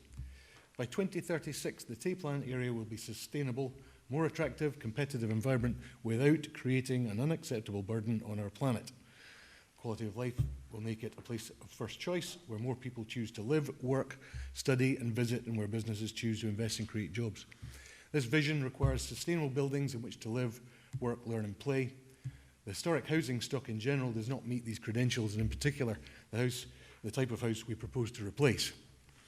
Change is expected and required whether we like it or not. The planet is changing and we need to adapt in the next generations for them to enjoy it. A new sustainable building type is required, and this project offers an ideal opportunity to display that. Policy 2, the placemaking policy PM1A of the LDP states development must contribute positively to the quality of the surroundings built in natural environment. All development should be planned and designed with reference to climate change, mitigation and adaptation. The setting of the house was carefully considered, and the application site affords every opportunity to create a new dwelling, taking advantage of the following. 1. The site of the existing bungalow has been formed by excavating a level platform dug into the slope, which means it's a much lower level than the road, nearly 6 metres lower than the road. The existing Bracken house above Bracroft to the north is further up the hill with a finished floor level around 2 metres above the road. This provides sufficient height to be able to insert a 2-storey house into the application site without compromising the view for Bracken House. The southwest aspect provides magnificent views down Loch Tay, while also providing the opportunity to absorb solar gain through the use of expansive glass on the south facade. 3. Making use of the slope to bury the rear of the house into the land for passive insulation. 4. Making use of the landform as far as possible, the existing landform as far as possible, to minimise earthworks and construction time. And 5. In replacing the existing house, the opportunity to turn the new house slightly to maximise its views down the loch, aligning it with its immediate neighbour to the East Grey Timbers. So the proposed house therefore addresses the key points of this policy. The contemporary design contributes positively on several layers. It nestles into the site, making use of the existing contours with a minimum of impact, respecting the natural environment, and it addresses neighbouring buildings by forming a mid-height visual bridge between the higher Grey Timbers to the east and the lower Dalmore to the west.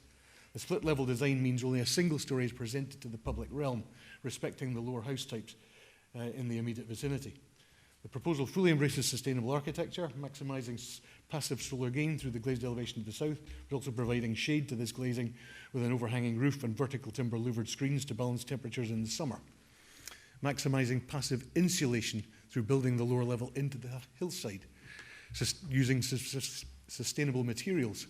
Zinc is a widely specified material in contemporary award-winning Scottish architecture, so we have specified zinc for the roof because it has a very low carbon footprint. It's 100% recyclable, low energy consumption required for manufacture, no maintenance, it's easy to install, it's lightweight, reduced transport costs, there's no air or water pollution, no water consumption, it has integrated thermal and photovoltaic solar systems, and non-vented warm roofs improve noise reduction performance. You have 1 minute, sir. The lightweight steel structure requires a minimum foundations and reduces build time and materials on site construction. Policy 3, placemaking policy PM1B of the LDP states consider and respect site topography and any surrounding important landmarks, views or skylines, as well as the wider landscape character of the area. It's been said the proposed house nestles into the site taking no more than 8% of the plot area. It fully respects the site, does not affect the boundaries, and it respects the topography of the site much more than the existing bungalow by integrating the existing site levels into the design. When looked from the road, the zinc roof will be seen against the loch in the sky. As you look down onto it, the colour of the zinc will melt the roof seamlessly into the backdrop. And as also seen from the road, the utility elements of the house, including the carport and the entrance, are designed to reach north into the landscape with a green sedum roof, also to bed the house into the landscape, minimising its visual impact on the approach. In conclusion, the proposal is fully supported by the Planning Department and has been found through the Planning Officer's consideration. There is no conflict with the development plan and therefore recommended for approval. Proposal is for architecture of an international standard, meeting all of those expectations. Therefore, I respectfully request this application is approved. Thank you. Thank you very much indeed. I'll open it up to the committee for questions to Mr. Hall, if you're happy with that. Yeah. Okay, committee, do we have any questions for Mr. Hall? Councillor Drysdale. Thank you, sir. Thank you for your comments there. I'm looking at one of our existing local development policies, policy ER6, managing future landscape change to conserve and enhance the diversity and quality of the area's landscapes. That specifies that any development, including an individual development, should not erode the local distinctiveness, diversity and quality of Perth Kinross's landscape character areas, the historic and cultural dimension of the area's landscapes, the visual and scenic qualities of the landscape, or the quality of the landscape experience. Are you suggesting that the design of this property does not fall foul of that policy? The design is a contemporary piece of architecture that is designed specifically for its site. It fits the site perfectly. It minimises the impact. It uses the existing topography without any further dig. It uses the same level, and it fits in visually from the higher grey timbers to the lower Dalmore. So I think it does meet that. Thank you, Councillor Drysdale. Do we have any further questions? Councillor Wilson. Good morning. Thanks for your submission. How would you respond to the comment that a previous objector has made? Great design, wrong place. I think it's a great design. I think it's the right place. It's been designed specifically for that plot. It addresses both the roadside and the view. It addresses both the higher grey timbers and the lower Dalmore. It gives, provides a contemporary house, a replacement house that looks forward to the changing ways we must live. This is a sustainable building. This will be a very, very low carbon building in its final construction. It's lightweight. It has a very gentle touch on the site. I think it is absolutely the right house for the site. Thank you. One other question, Convener. How does the design, the scale, the size of the house respect the traditional pattern in the village? It's wider than the existing house we're demolishing, but it makes a far better relationship with the view and with its setting. The houses of Fearnan are mostly, or where at the top of the village where this is, are mostly 1970s and 1980s timber-built bungalows. They were basically put onto flat sites so that they were just developers' houses dug in. So the sites were all adjusted to suit these other houses. This house is designed to suit its site. Thank you. Thank you. Any further questions? Councillor Simpson. Thank you very much indeed. And thank you.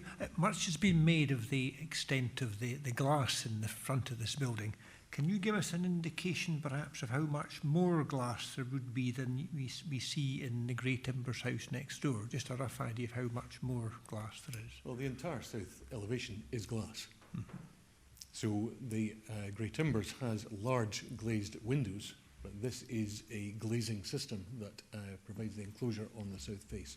So it's a good deal more glass. Mm-hmm. Thank you. Okay, committee, thank you very much indeed. Mr. Hall, thank you very much for your time. I open it up to questions to officers. Do we have any questions on this application? Councillor Simpson, thank you. Thank you.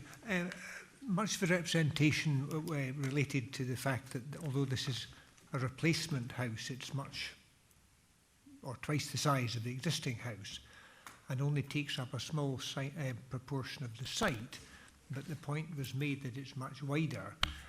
Are there any constraints as far as planning officer concerned as regards the width of the site taken up, or does it just relate to the percentage of the entire site? Mr. Brown, are you happy with it? Yes, thank you.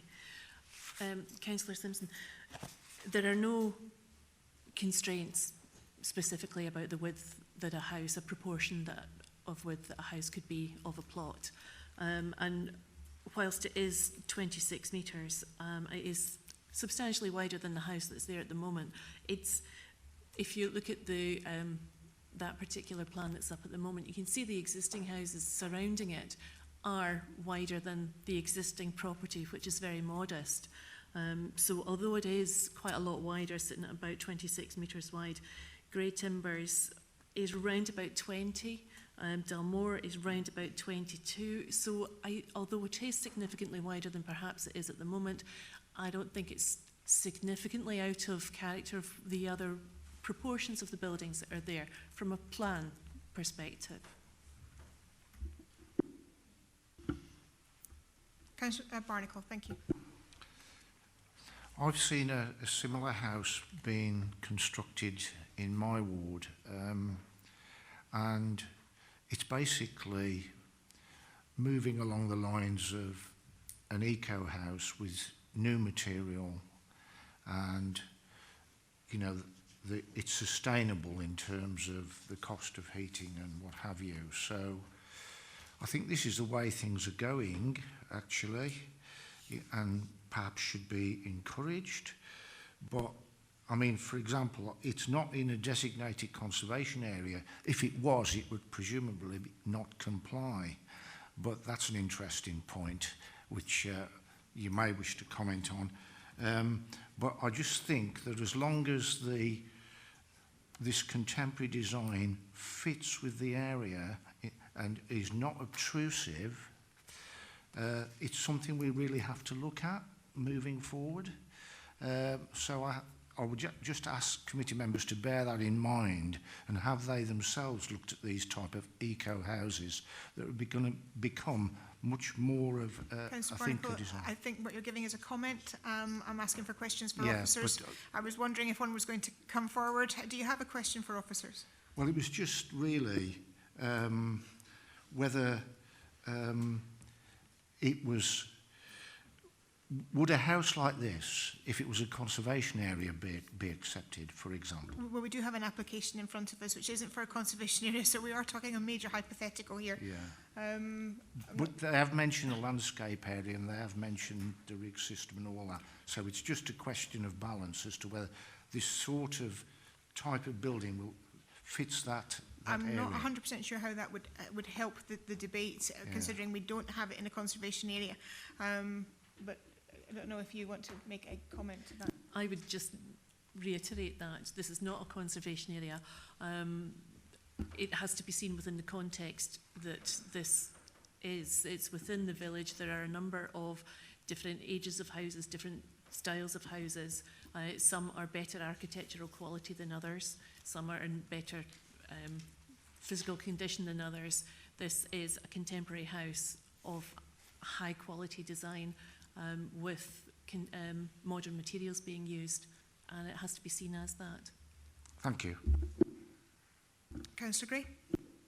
I just wonder if Ms Bryan, or anyone else, I'm wondering who might recall, I seem to recall an application maybe 5 years ago, something like that, further along the loch, quite high up on the road, and, high up above the loch. And it was a hotel extension or something, and it was a large reception area, and it was 3-sided, all facing the loch, all glass fronted. No one remember that one? I certainly don't have a recollection, but... In my mind, and I'm pretty certain it was approved. Okay. And I thought, yep, from the loch that must be perhaps visible, but from it itself, the views to the other side would be quite dramatic. Okay. But no one recalls that. Okay. Unfortunately not. Sorry.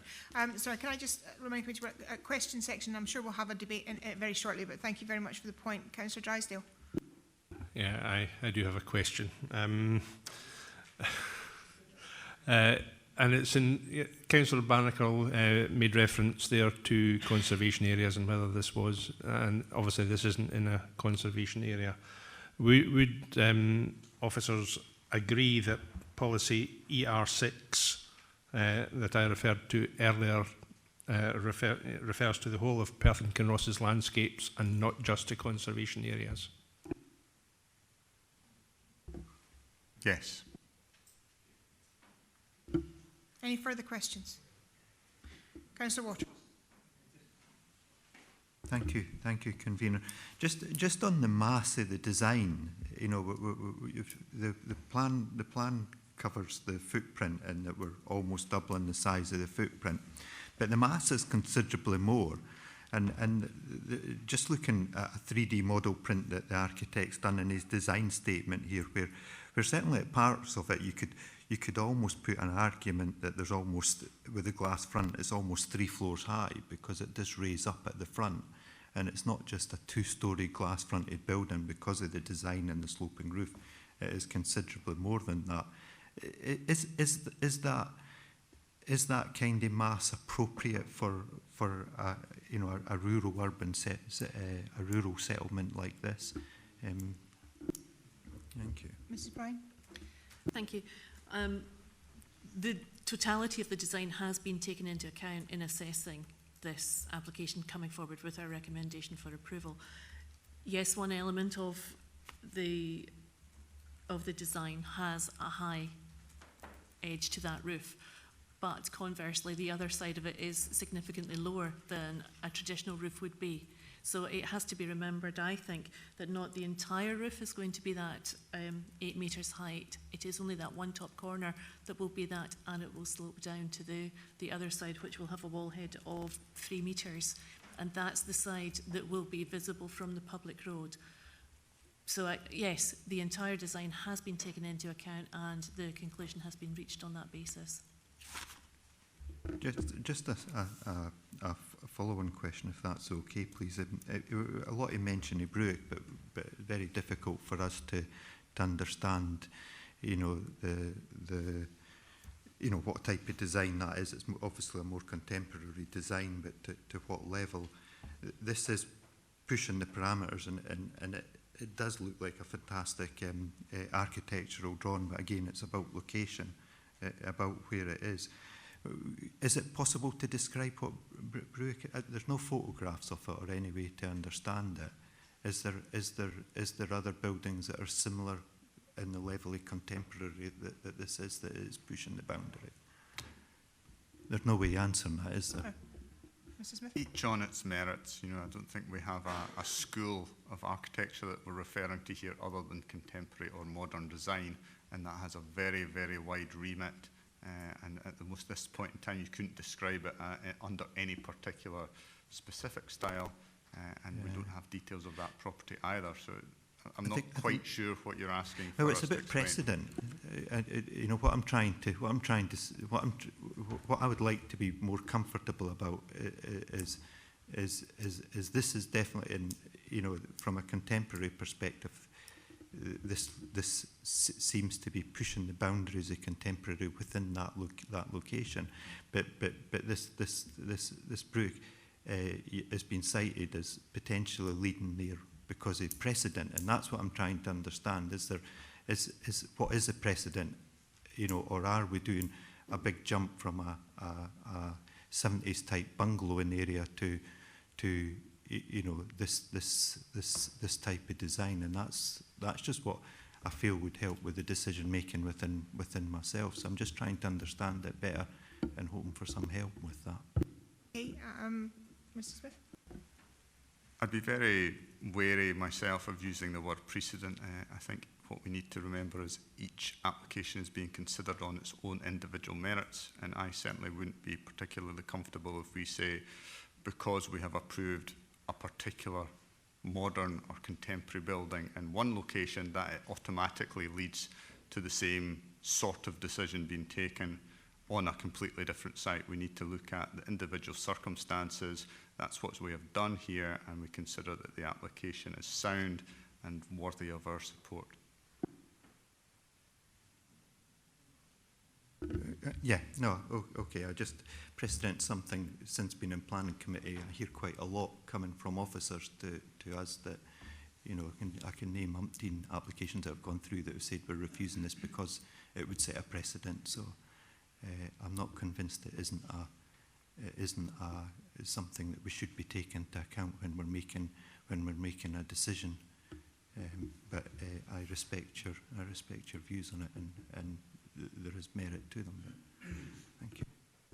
I think just maybe to clarify, what I'm saying is every single application that we receive is different in terms of its context and the material factors which we must consider, and we must weigh those material factors up against all the relevant considerations and come to a conclusion.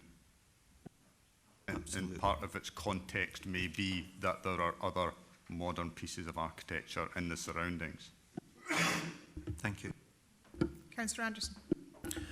Thank you. My question is slightly different on the same idea, though, because it is a hard decision, because it's a very radical and contemporary building on this site. But we've also, my decision, and I haven't made it yet, is also how far down the path to being an eco building is this gone? Is it an eco building, or is it just a very radical contemporary building with it's more eco than normal? Mrs. Bryan. Thank you. It's not been put forward as an eco-pilot project.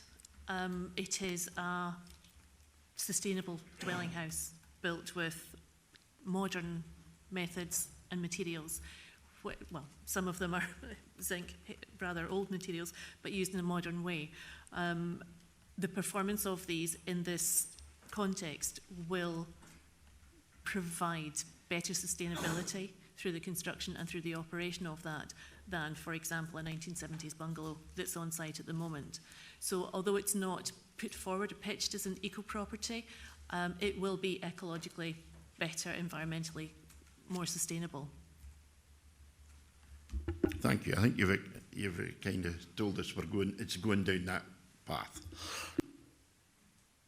Committee, do we have any further questions for officers? No, thank you very much indeed. I would like to ask for a motion. Do we have a motion to this? Councillor Gray. Convener. You know, change must happen. Change has happened in everything, including architecture, since 1970, which we've been talking about regarding the houses then. Materials have changed, attitudes have changed. The attitude towards sustainability has changed dramatically, ever increasingly, most recently. And, you know, I would rather have something which screams sustainability and efficiency rather than something which is old, cold and drafty and inefficient. And perhaps in Fernand, there's been the hems have been kept on sustaining the standard, slowly dripping towards something slightly more modern for long enough. And we've now got to a stage where, look, let's have change here. Perhaps, you know, and to use the word precedent is all very well, but precedents in most minds assume a degree of an undesirable development, an undesirable first. I would say this is perhaps a first. It's a major step forward, but it's not a bad one. I think it will shine a light on the future rather than try to reflect the past. And I wholeheartedly approve the paper. Thank you. Thank you, Councillor Gray. Do we have a seconder? Councillor Barnacle. Councillor Barnacle. Yeah, I think I agree with Councillor Gray, actually. I think, although I'm not normally one who dismisses local views at all, I think in this case the reports address that in the way that the building fits into the topography and the sustainability. So for that reason, I think the report has addressed the main concerns, and I think I'm happy to second the report. Thank you, Councillor Barnacle. Do we have an amendment? Councillor Drysdale. Thank you, Convener. Yeah, I take a completely contrary view to Councillors Gray and Barnacle, and I would propose an amendment whereby we refuse this application on the grounds that it does not comply with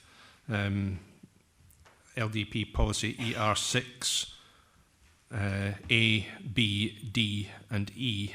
And I would like to, for the benefit of colleagues who may not have this in front of them, to read out exactly what the current LDP policy says. Policy ER6 is managing future landscape change to conserve and enhance the diversity and quality of the area's landscapes. Development and land use change should be compatible with the distinctive characteristics and features of Perth and Kinross's landscapes. Accordingly, development proposals will be supported where they do not conflict with the aim of maintaining and enhancing the landscape qualities of Perth and Kinross. And specifically for policy ER6A, that they do not erode local distinctiveness, diversity and quality of Perth and Kinross's landscape character areas, the historic and cultural dimension of the area's landscapes, visual and scenic qualities of the landscape or the quality of the landscape experience. B is that they safeguard views, viewpoints and landmarks from development that would detract from their visual integrity, identity or scenic quality. D, and this is an important one, that they safeguard the relative wildness of the area's landscapes. And E, that they provide high quality standards in landscape design, including landscape enhancement and mitigation schemes when there is an associated impact on a landscape's qualities. As I say, I believe this application falls foul of these parts of policy ER6. Thank you. Convener, I wonder, just before you invite a seconder to Councillor Drysdale's motion, in view of his position that he's adopted there, could I also invite him to consider founding further on background policies PM1A and PM1B and the residential policy RD3. PM1A requires developments to contribute positively to the surrounding built environment, and policy PM1BC requires that the design of developments should complement their surroundings in terms of appearance, height, scale and massing, materials, finish and colour. And then policy RD3, I beg your pardon, policy RD1 requires that developments shall, RD1C proposals improve the character environment of the area or village, and they just seem to be generally consistent with the position you're looking to take. Very happy to take your advice, Mr. Fogg. You have the benefit of the papers in front of you, whereas I've got my mobile phone. So thank you for that. Okay. I would invite a seconder for the amendment. Councillor Wilson. Yes, I'd be happy to second the amendment for refusal. And if I could just say something about PM1A and B, I consider that the design, the massing and scale of the building proposed does not conform with PM1A and B placemaking policies, and that in terms of RD1, the nature of the materials proposed do not improve the character of the area. These are the reasons, and I'm happy with the reasons put forward by Councillor Drysdale in terms of ER6. This is quite a challenge because I've thought long and hard about it and I've listened very carefully to the debate, both the cases for. I think one of the succinct ways of putting it was what the second objector indicated, that great idea, wrong place. I think this is a step too far. I understand Councillor Tom Gray's points he made and respect them, but I think it's a step too far. And for instance, the size and scale of the glass wall, if we can call it that, and we were told how big it was, will look more like a solar farm from parts of the location of many solar farm than it will at the front of a house, to be quite blunt. And I think that's inappropriate, given the setting that we've got. I understand the points that I've made about the viability and the sustainability of the house, but that could be achieved in half a dozen different designs of a house. And in fact, if it weren't for the extravagant use of some of the glass and other materials in this design, a far better design and far more eco-friendly design could be achieved, convener, quite readily, we can't compare it to the 1970s bungalow that's there, because nearly every 1970s bungalow has basically an inbuilt faults of sustainability and ecology in them. That's just part of life. That's what it was at that time. So anything would be, in terms of viability, would be an improvement on that. So I'm quite happy to second Councillor Drysdale on this. Thank you. Before I ask Councillor Gray to sum up, I open it up to any comments on this particular application, mainly because I want to make a comment myself. I think that glass is a phenomenal material. It reflects its surroundings. I actually am surprised with Councillor Wilson's reference to a solar farm, because I think actually what you'll end up seeing is you'll end up seeing the reflection of the trees and the water and the sky.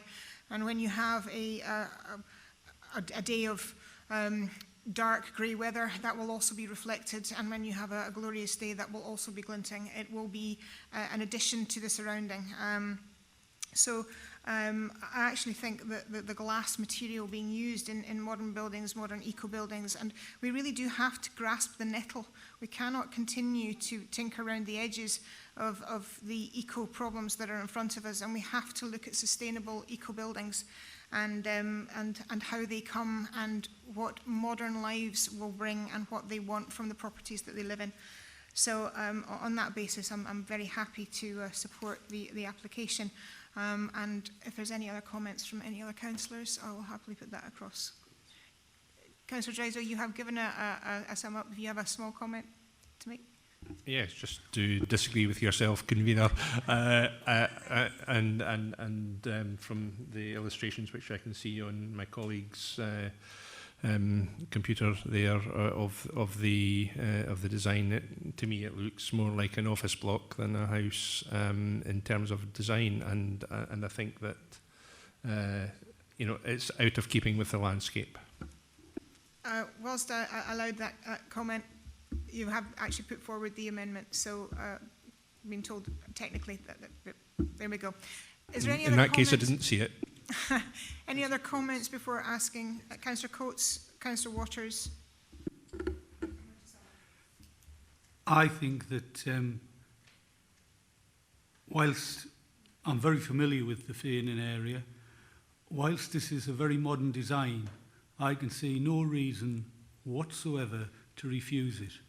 And as you've said, the glass is a major feature, and this house, to my mind, will be very much in keeping with the environment around it, and it'll be energy efficient, and it's the way ahead.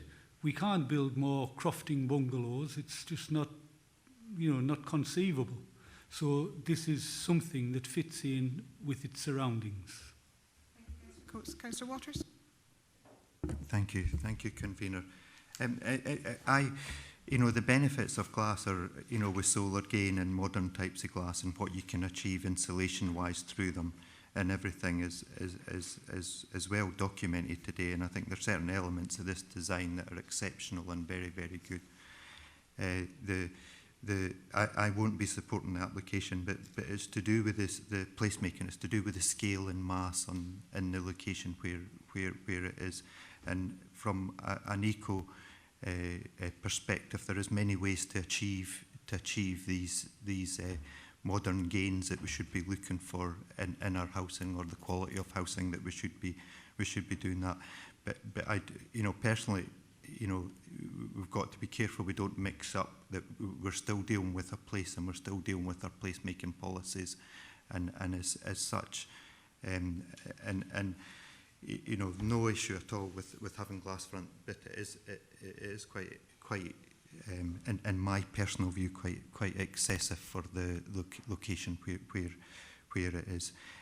Just on another point, that the ability to, the design statement by the applicant had, quite a lot of, quite good information in the design policy, and it did have screenshots of a 3D of the house, which would have been helpful, I think, for the whole committee to actually see what the design of the house is. But okay. Councillor Simpson, and then we'll go to Councillor Gray for summing up. Thank you very much, Convener. It seems we never get any easy decisions at this committee, and this is no exception. It seems to me most unfortunate that a design which is so good and has impeccable green credentials just seems to many of us, and certainly to the objectors, the public, to just be pushing it a bit too far, because no amount of greenwash and green credentials takes away from the fact this is much, much bigger than anything else anywhere round about there. And I agree with Councillor Wilson's point that you could have all these green credentials and not have quite such a large house. Therefore, the public are right to assume that people are, in effect, pushing the boundaries too much. And I would have been more inclined, perhaps, to support a smaller house with all the same green credentials than such a large one. And I think, indeed, far from being a trailblazer by pushing the envelope quite so far, the applicant may, in fact, have meant that the house is not seen as acceptable by the committee. I think I would say to others, there have been other occasions recently with green, in inverted commas perhaps, although not on this occasion, plans, and you feel that the greenness is used as an excuse to just chance your arm. And I think on this occasion it seems unfortunate that that seems to be the view of many people in this room. Can I just briefly state that I'm actually quite reassured that we have difficult decisions here. It means that the decisions are properly debated. It means that they are properly assessed, and I'm actually quite pleased that we don't have easy decisions going straight through the committee. Councillor Gray, would you like to sum up? Yeah, there's two key points that come to mind, and one is much is made of the visibility of this proposal. My thoughts are exactly visible by whom, where, because it is actually much more secluded than has been interpreted by those who criticise its visibility in this area. Councillor Wilson mentioned that he can think of a more sustainable, modern building. So can I. So be it. This is the one we're dealing with. And if it's suitable in this area, as it's been designed to fit this area, then that is the one we discuss, not anything which is in the back of all of our minds for a different one. These 2 points, I think it suits the area and the scale and the extent of glass, etc. Consider before you speak or cast your vote, how visible is it and to whom? In that case, I'll move it over to yourself, Jeff, if you wouldn't mind taking over now.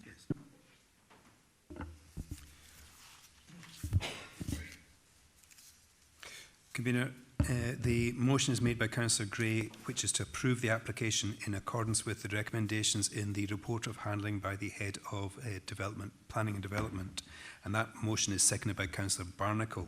The amendment is made by Councillor Drysdale, which is to refuse the application on the basis that the proposal constitutes breaches of the development plan policies ER6 criteria A, B, D and E, together with background policies PM1A, PM1B, C and residential policy RD1C. And that amendment is seconded by Councillor Wilson. Good afternoon again, members. When I call out your name, you can let me know whether you'll be voting for the motion as proposed by Councillor Gray and seconded by Councillor Barnacle, or the amendment as proposed by Councillor Drysdale and seconded by Councillor Wilson. Councillor Anderson. Motion. Councillor Band. Motion. Councillor Barnacle. Motion. Councillor Braun. Amendment.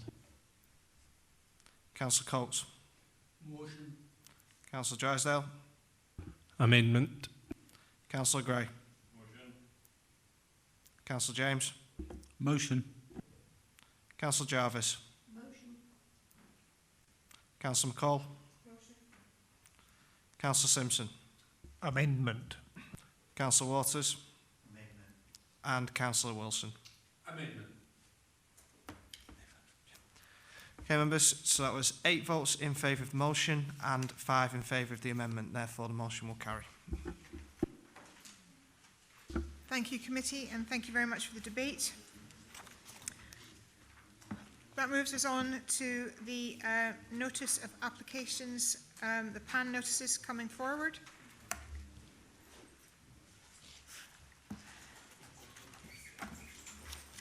Okay. If we just come through to the first PAN, and I'm going to say, as I say every single time when it comes to these, I do think this is the right part of the time where we get the information forward to the planning and development officers so that they can take recognitions of the concerns and interests of the committee and of the community at large. So the first one in front of us is in Meagle, an erection of a substation, auxiliary buildings and infrastructure, formation of hard-standing access track, landscaping and associated works, land northwest of Hewand Farm in Meagle. And do we have any comments that you would like to put forward to the planning officers with regards to this application? Are we allowed to ask a question? There isn't anything really to answer the question on. Well, my question is, what is a substation and what is not a substation? I mean, is this one of these major electricity junctions, if we can call it that, that helps light up our homes? It's not a wee thing twice the size of this desk, is it? Okay. Mr. Scott. Yeah, it actually has planning permission already. It's a national development because it's indicated in the National Planning Framework as a strategic upgrade. So the capacity is X and they need to double it, so it'll be a large facility. So it's a big thing with pylons going into it, etc. Yeah. Thank you. Okay, committee, do we have any comments for the officers to look at with regarding this application? No, it seems we're all happy with that one. That's fine. Thank you very much indeed. So that takes us on to the next PAN application in front of us. Now, there has been some minor amendments to the red line boundary, which we have accepted. And I just wanted to inform the committee that that is the case, because we're right at the beginning of this process with the Crosstay Link Road. So it literally was just some very minor amendments. And are there any any comments that the committee would like to make to officers at the beginning of this process? Councillor Simpson. One little point of clarification, if I may. In paragraph 2, the third line down, there's a reference to roundabout at Highfield Lane. So for those of you not as familiar with Scoot as myself, Highfield Lane already exists to the south of Highfield Road, and is a cul-de-sac full of houses and goes nowhere near the A94. There's a lane that goes up from Highfield Road, which they're referring to, but we mustn't call it Highfield Lane, seeing it's already a street somewhere else. So I think we need to call that lane something else. I know the lane that you mean, and I know where it is, but it's not Highfield Lane, even though it is a lane that leads up from Highfield Road. But I think it's important in case the people who live there think they're going to get a roundabout at the end of their cul-de-sac, you know. And I should like to emphasise a couple of points for the officers that have caused the most amount of angst within the community, and that's in para 22. I think there's great concern about the road drainage and water environment, both relating to this and other potential developments, and that is one that needs to be done very thoroughly, because some of the flooding stuff it would appear to me and to others is we'll come to that later on. We have to have that before they start. And I think also because a lot of the area is used extensively by dog walkers, cyclists and others, in Para 23, we need to make sure that the construction management plan takes into account the fact that the area is fairly widely used at the moment for a variety of recreational purposes. And if people will be walking about, they don't want to be having enormous pieces of construction things coming towards them. And also certain areas of the core path, I understand, may be used for construction traffic. And we have to make safe and reasonable alternatives in advance, not once we find we can't get up and down. So just to highlight those two items in particular, if I may. Sorry, those points are noted. Councillor Jarvis. Yes, there's a excuse me. There's another error in the papers, right at the top of page 1. Strathty is Ward 5, not Ward 6.